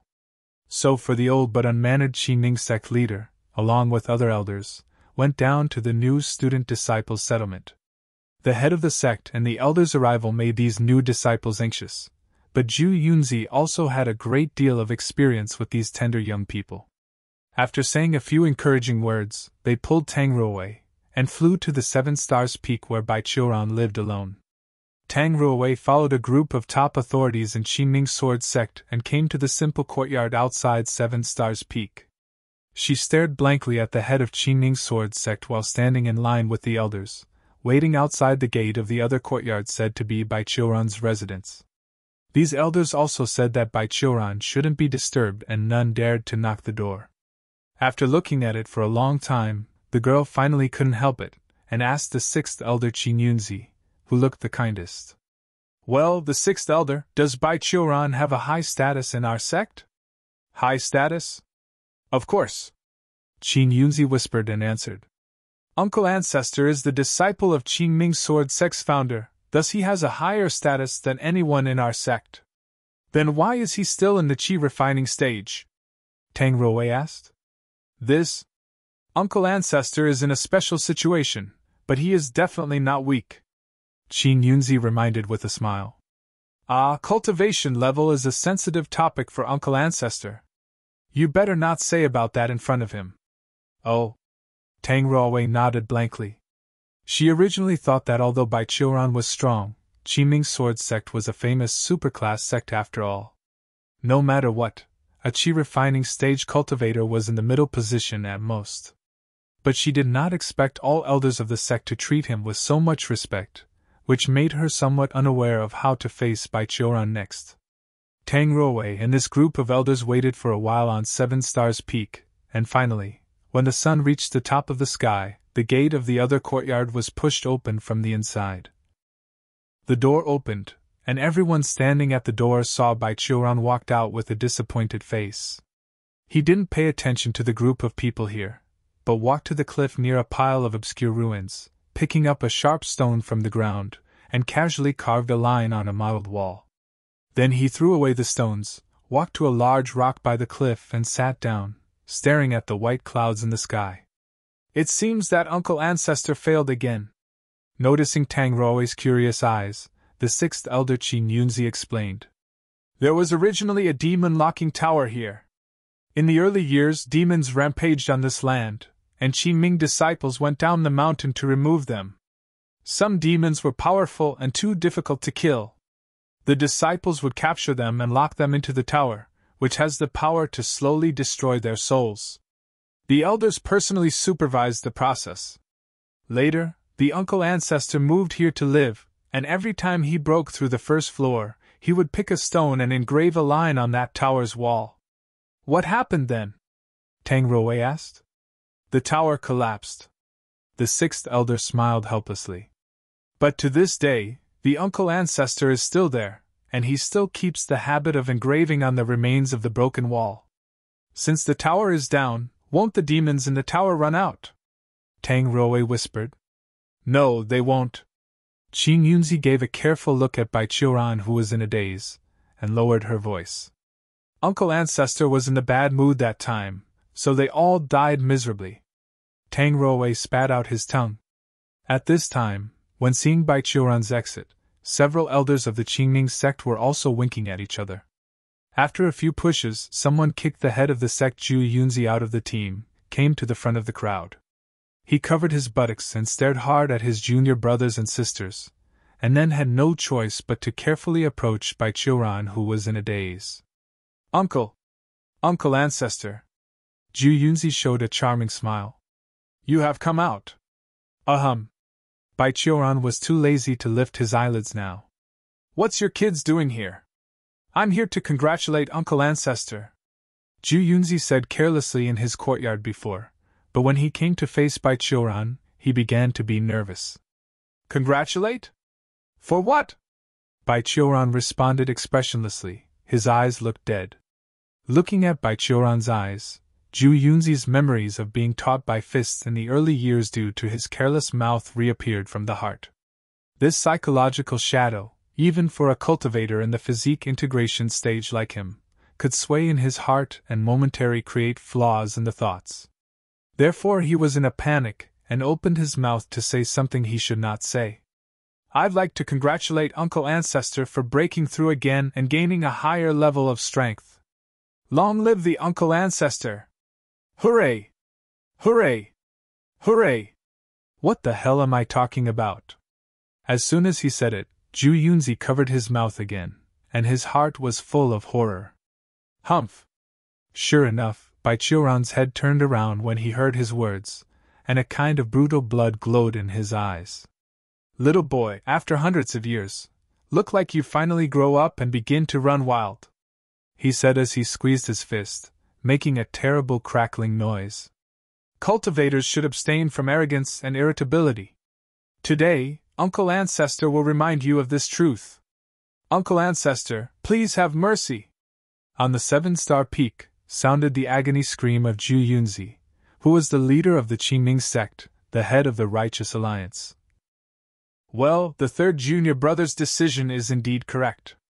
The second elder looked at Zhu Yunzi, who was hung on a tree with a crooked neck and a bruised face, and said to the third elder, At a time like this, we need the big senior brother who can't keep his mouth shut to come out and let Uncle Ancestor vent out his bad mood.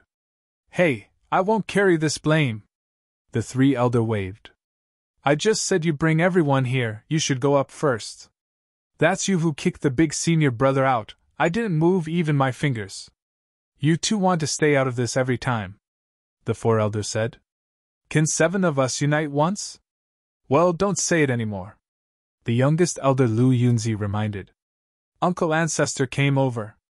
The elders raised their heads together and found that Bai Qiuran, who had finished beating up Zhu Yunzi, had come towards them.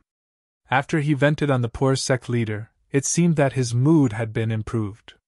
You guys, what are you doing here today? Bai Qiuran asked. Not mention that useless Zhu Yunzi. Why you elders don't deal with the sect's affairs but come to visit this old man? Uncle Ancestor, the second elder said. That because a person comes to our sect to look for you. Looking for me? Bai Qiuran froze. Who? Here she is. The 6th elder Qin Yunzi pulled Tang Ruowei from behind and pushed her forward. Hello. Tang Ruowei blushed. She didn't know what to do with Bai Qiuran, so she just raised her hands and greeted him awkwardly. We meet again. What? Bai Qiuran was also surprised. Miss Tang, why are you here? Staring directly at him, Tang Ruowei was also a little embarrassed. She lowered her head and played with a strand of hair on her shoulder, softly. I heard the spiritual advisors say that you are from Qingming Sword Sect, and then I heard that in the Hanging Sword Town, the selection of disciples of Qingming Sword Sect was held after being postponed for several months. So I left the capital and participated in the selection ceremony. Did your father agree? Bai Qiuran continued to ask. After all, you are the princess of Shangxuan Kingdom. Once you enter the Qingming Sword Sect, you must sever the ties with the mortal world. Can your father accept that? Why not? After Father Emperor heard that I came to Qingming Sword Sect, he was very happy. Tang Ruowei replied. After all, he already has a son. When I grow up, I am just a tool for a political marriage. Rather than marry me to join other countries, or to attract the ministerial clan in the country, he might as well send me to Qingming Sword Sect. Maybe I can succeed to join Qingming Sword Sect and get protection for the royal family. Then let's talk first. Don't do anything ruthless. Bai Qiuran looked dignified. What about your own will? Give up the life of a princess and come to this mountain to find me. Why? Speaking of which, Bai Qiuran was secretly vigilant.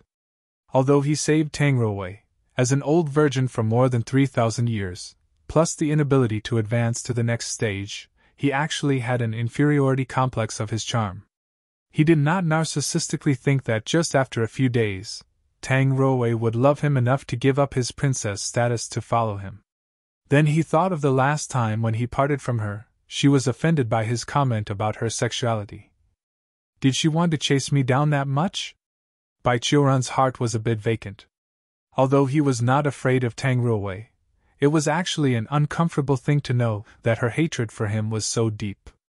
Of course I came for you. Sure enough, after hearing Bai Qiuran's question, Tang Ruowei showed a bright smile. This smile made Bai Qiuran very familiar. When she drew her sword that day, she also had a gentle smile on her face. So Bai Qiu took a step back and said positively, Miss Tang, please be self-respect. What? Tang Ruowei looked at him with a look of confusion. I know you came to your door, and you're still angry that I mentioned your physical defect that day. I apologize for that. I'm just curious, not intentional. Bai Qiuran rolled up his sleeves. But if you want to continue, then I'm sorry. Bai Qiuran is not a man who waits to be slaughtered. Don't force me. After listening to Bai Qiuran's words, Tang Ruowei was angry and frustrated. Although she didn't care much about the princess position, so she didn't want to give her life and destiny to her father and ran away, that's not the reason she gave up everything she had and went through a lot of selection before entering the Qingming Sword Sect. The girl came here mostly because she was curious and wanted to see what the Qingming Sword Sect looked like, but it could not be ruled out that she had some subtle favors and affections for the benefactor who saved her life, family, and country. It turned out the opposite of her expectations. The first Rection when he saw her was not welcome, but asked if she chased after him for revenge. Judging from his action to pull the sleeves up, he really intended to fight her. I'm not angry now. In front of the elders of Qingming Sword Sect, Tang Ruowei decided to maintain her image. And Bai Qiuran, as a gentleman, you shouldn't be violent to women, right? No, women are born in the same world as men. They can run, jump, and practice. In my eyes, men and women are equal. Bai Qiuran also rolled up the sleeve on the other side. So as a man, I will be modest to women, but I will never be softened when going to a battle, especially after I fought with the old hag who was the previous leader of Kamasutra sect. Miss Tang, I am not in that mood now, so don't force me. Little girl. The elder Qing Yunzi next intervened in time. Uncle Ancestor is telling the truth, I can prove it. But I didn't want to fight with you. Tang Ruowei sighed quietly, somewhat weak. Really? Bai Qiuran suspected. That day, you chased me 10 miles with killing intent. I'm telling the truth. Tang Ruowei reached out and covered her forehead. I just want to see what kind of sect the Qingming Sword Sect is. Oh, then, you're welcome. Bai Qiuran heard a smile on his face. Although now you haven't officially become a disciple, you're also a member of my Qingming Sword Sect, So you are welcome, Miss Tang. Okay. Tang Ruowei hesitated and reminded quietly. Don't call me Miss Tang anymore. As you said, I entered the door, that's mean I'm a disciple of Qiming Sword Sect, and you are the highest one in Qiming Sword Sect, then I should honor you, and you must not lose the courtesy. Don't be bothered by it. If I really want to keep the courtesy, then even the elders can't talk to me normally. Bai Qiuran waved his hand. So let's talk like normal. Anyway, except the head and elders, knows very few people know about my existence, so you don't need to worry about others saying you are not polite. He greeted the elders. Right, everyone? Of course, of course. The elders quickly nodded. Well, don't stand outside, come in together. Bai Qiuran greeted Tang Ruowei and the elders.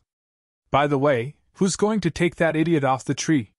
Hearing Bai Qiuran's words, the elders looked at each other, then the third elder took Zhu Yunzi off the crooked neck tree, and then a group of elders dragged the sect leader and took Tang Ruowei into the small courtyard where Bai Qiuran lived. In Bai Qiuran's residence, Bai Qiuran had already made a pot of tea. He personally carried a teapot and poured tea into the 9 teacups on the table. When the elders and Tang Ruowei entered the door, they smelled a strong, medicinal scent. Huh! The fifth elder, who was the most familiar with pill refining, sniffed and asked with some humor. Uncle Ancestor, this. Do you use so many medicinal materials that catalyze qi? Yeah. Bai Yun, you have good skills. Bai Qiuran praised. My qi is too great. In this world, it is already difficult to find a material that has practical effects on me. Instead of wasting such natural treasures, it is better to catalyze my qi and let it grow by itself. If it continues to catalyze like this, in the case of Uncle Ancestor, I think let alone a breakthrough, even building the foundation is possible. The fifth elder frowned and said, Why did Uncle Ancestor only break through a layer? Yeah, the increasing qi in my body is far more enough than break through one layer. Bai Qiuran answered with a face. So I feel like I'm going to have another breakthrough now. Everyone was surprised at the scene. What is Uncle Ancestor going to do? The seventh elder asked. If you want to continue to build the foundation and feel our presences are inconvenient at this moment, then we will retreat and bring this girl again someday. No, I don't want to break through for the time being. Bai Qiuran had a bland face. If I go on unprepared, it's just breaking through another layer. I am going to suppress my advancement, and see if I can compress my qi into a liquid form. How do you suppress your advancement? Tang Ruowei asked curiously. Hold it in. Bai Qiuran gave her a glance. It's like holding the urine so you don't need to pee. The princess was suddenly choking on her throat, wondering what to say. That said, at this time, Uncle Ancestor has nothing to do? The seventh elder Lu Yunzi suddenly lighted her eyes and clapped her hand. Yes. Bai Qiuran took a teacup and took a sip, and asked. I'm not busy. What's wrong? It would be better to leave Lady Ruowei under your teaching. Lu Yunzi proposed. Miss Tang also has the heavenly level spiritual root, and she has a decent mind, so she must be barely qualified to be your student. Let me teach her? I'm just a qi refining stage cultivator. Bai Qiuran waved his hand. Which of the 7 of you can't be her master? Uncle Ancestor, you don't have to be modest. 7 of us have personally experienced your teaching ability, and it's absolutely trustworthy. Lu Yunzi turned her head and desperately winked to her brothers and sisters. Right, everyone? Yeah, the 7 of us can achieve what we have today because we have been taught by Uncle Ancestor. The second elder Xian Yunzi patted his thigh and said, Who dares to say that the teaching level of the Ancestor is unsatisfactory? Isn't that equal to say that the 7 of us, or even the Great Elder, or even Qiming's sword sect can't make it? Hey, are you guys working on something behind my back? Seeing their actions, Bai Qiuran asked suspiciously. No, absolutely not. The 6 elders shook their heads together. The sect leader Zhu Yunzi had fainted at this time, so the 6th elder grabbed his head and shook with him. In conclusion, we still have to ask for her own opinion on this matter. Bai Qiuran looked at Tang Ruowei, who was sitting on the side and drinking tea silently, who was basically afraid to interrupt. Miss Tang, Would you like to become my student? Let me say first, I'm really a chi-refining stage cultivator. Tang Ruowei took a subconscious look at the elders of Qinming Sword Sect and found that the elders, except for the relatively honest third elder and the unconscious sect leader, were all winking at her. The second elder was even twisted his mouth. Well, although I don't know what they are doing, considering that they are big shots, I should cooperate with them now. Tang Ruowei thought so and nodded to Bai Qiuran. Of course I am willing. I don't know too much about the cultivation stage. Even if your level is very low, your strength is real. That's okay. Lu Yunzi clapped her hands and smiled. According to the rules, students of the elders were all in red clothes. Although Uncle Ancestor had no official position in the sect, with the current status of Lady Ruowei, she should have red clothes too, right? Of course. According to the status, we should even call her senior sister. The third elder who had been opposed before also became active at this moment. Leave it to me, I will send her identity jade and clothes as soon as possible. Oh, you have prepared beforehand. Seeing the reactions of the elders, Bai Qiuran suddenly understood, watching them while sneering again and again. Well done, you have grown independent. We don't dare. The elders quickly shook their heads. Uncle Ancestor, please spare us. Forget it, I'm very busy anyway, and it's not bad to teach Miss Tang. Bai Qiuran glanced up at Tang Ruowei. Heavenly level of Earth's spiritual root. I think that the qualifications of the Shangxuan royal family have concentrated on you. You can tell at a glance? Tang Ruowei was surprised. I only managed to test it out after touching that stone for a long time. Spiritual root is not a scarce thing. It can be replenished by eating some heaven-mending pills. Bai Qiuran didn't care and asked. I heard that there are 2 people with heavenly level spiritual root this time. What about the other? The other one has a metal spiritual root, and the sect leader has accepted him as a student. The 3 elders answered. Oh, then help me remind Yu Yunzi to remember to quash his pride first. Bai Qiuran said lightly. Let him realize heavenly level spiritual root doesn't mean everything. It should not be too hard on him, otherwise he will be easy to give up. The 6 elders whispered. If he doesn't even have that kind of mind, it's better to go home and be a farmer. Bai Qiuran glanced at the elders lazily. Furthermore, isn't this Qinming sword sect still having such a useful Uncle Ancestor? Do you really think that every time you bring your disciples on the cliff of your mountain peak and point at Qixing Peak, I can't see you from here? The 6 elders felt a chill ran down their spines. Well, I accept it. Are you satisfied? Bai Qiuran clapped. Go back, you have to deal with the daily affairs of Qinming Sword Sect. But about the ceremony. The 7th elder hesitated. Leave it to me, everything is simple.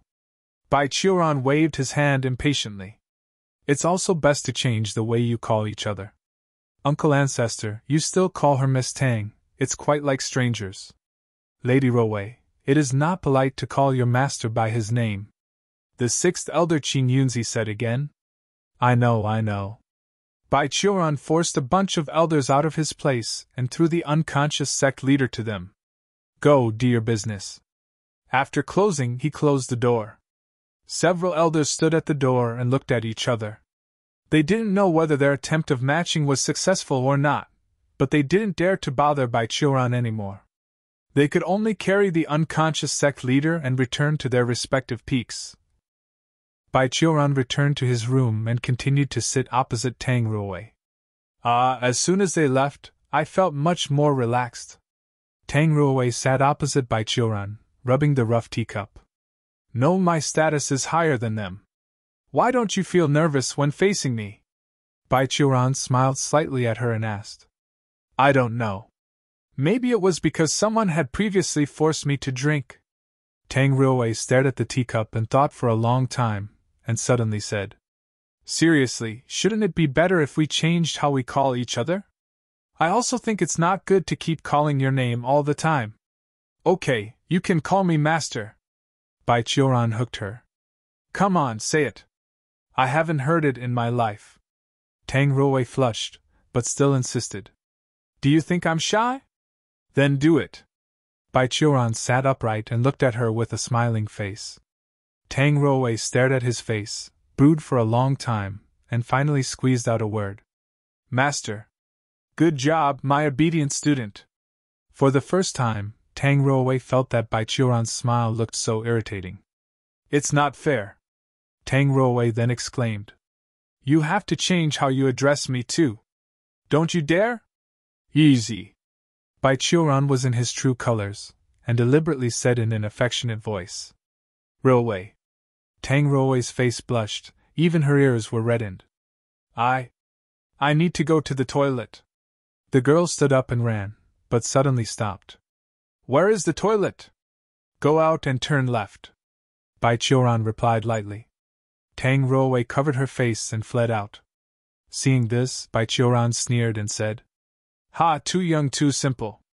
Do you think I lived 3,000 years for nothing? If I get serious, no girl can face me for 10 minutes. As soon as the words fell, Bai Qiuran suddenly felt a deep sadness for no reason at all. Well, there seems to be something wrong with the words just now. Why is my heart hurting? The third elder was very efficient. Soon, he sent Tang Ruowei to send the jade pendant and clothes as a status symbol of Qingming's disciple. By the way, he expanded the small courtyard of Bai Qiuran a little, adding a boudoir and a personal training ground to Tang Ruowei. After a simple ceremony, Tang Ruowei became Bai Qiuran's first disciple in his 3,000 years of life. After the ceremony was completed, Bai Qiuran didn't waste any time and immediately began teaching. He took Tang Ruowei to the newly repaired training ground, and the two sat opposite each other on the wooden floor with cushions, and then Bai Qiuran asked, Ruowei, do you know what was most important at the beginning of the road of cultivation? After staying here for 2 days, Tang Ruowei, who was continuously shouted by Bai Qiuran, had no response. After listening to Bai Qiuran's question, she answered as usual. Master, is it the spiritual root? The spiritual root is indeed important, but not the most important one. Bai Qiuran answered. The road of cultivation is like to build a high building. The spiritual root determines the speed of obtaining raw materials, but this way can be developed through the efforts of the day after tomorrow. A high building must be strong and stable, and it must be built on a good foundation, which is your body itself.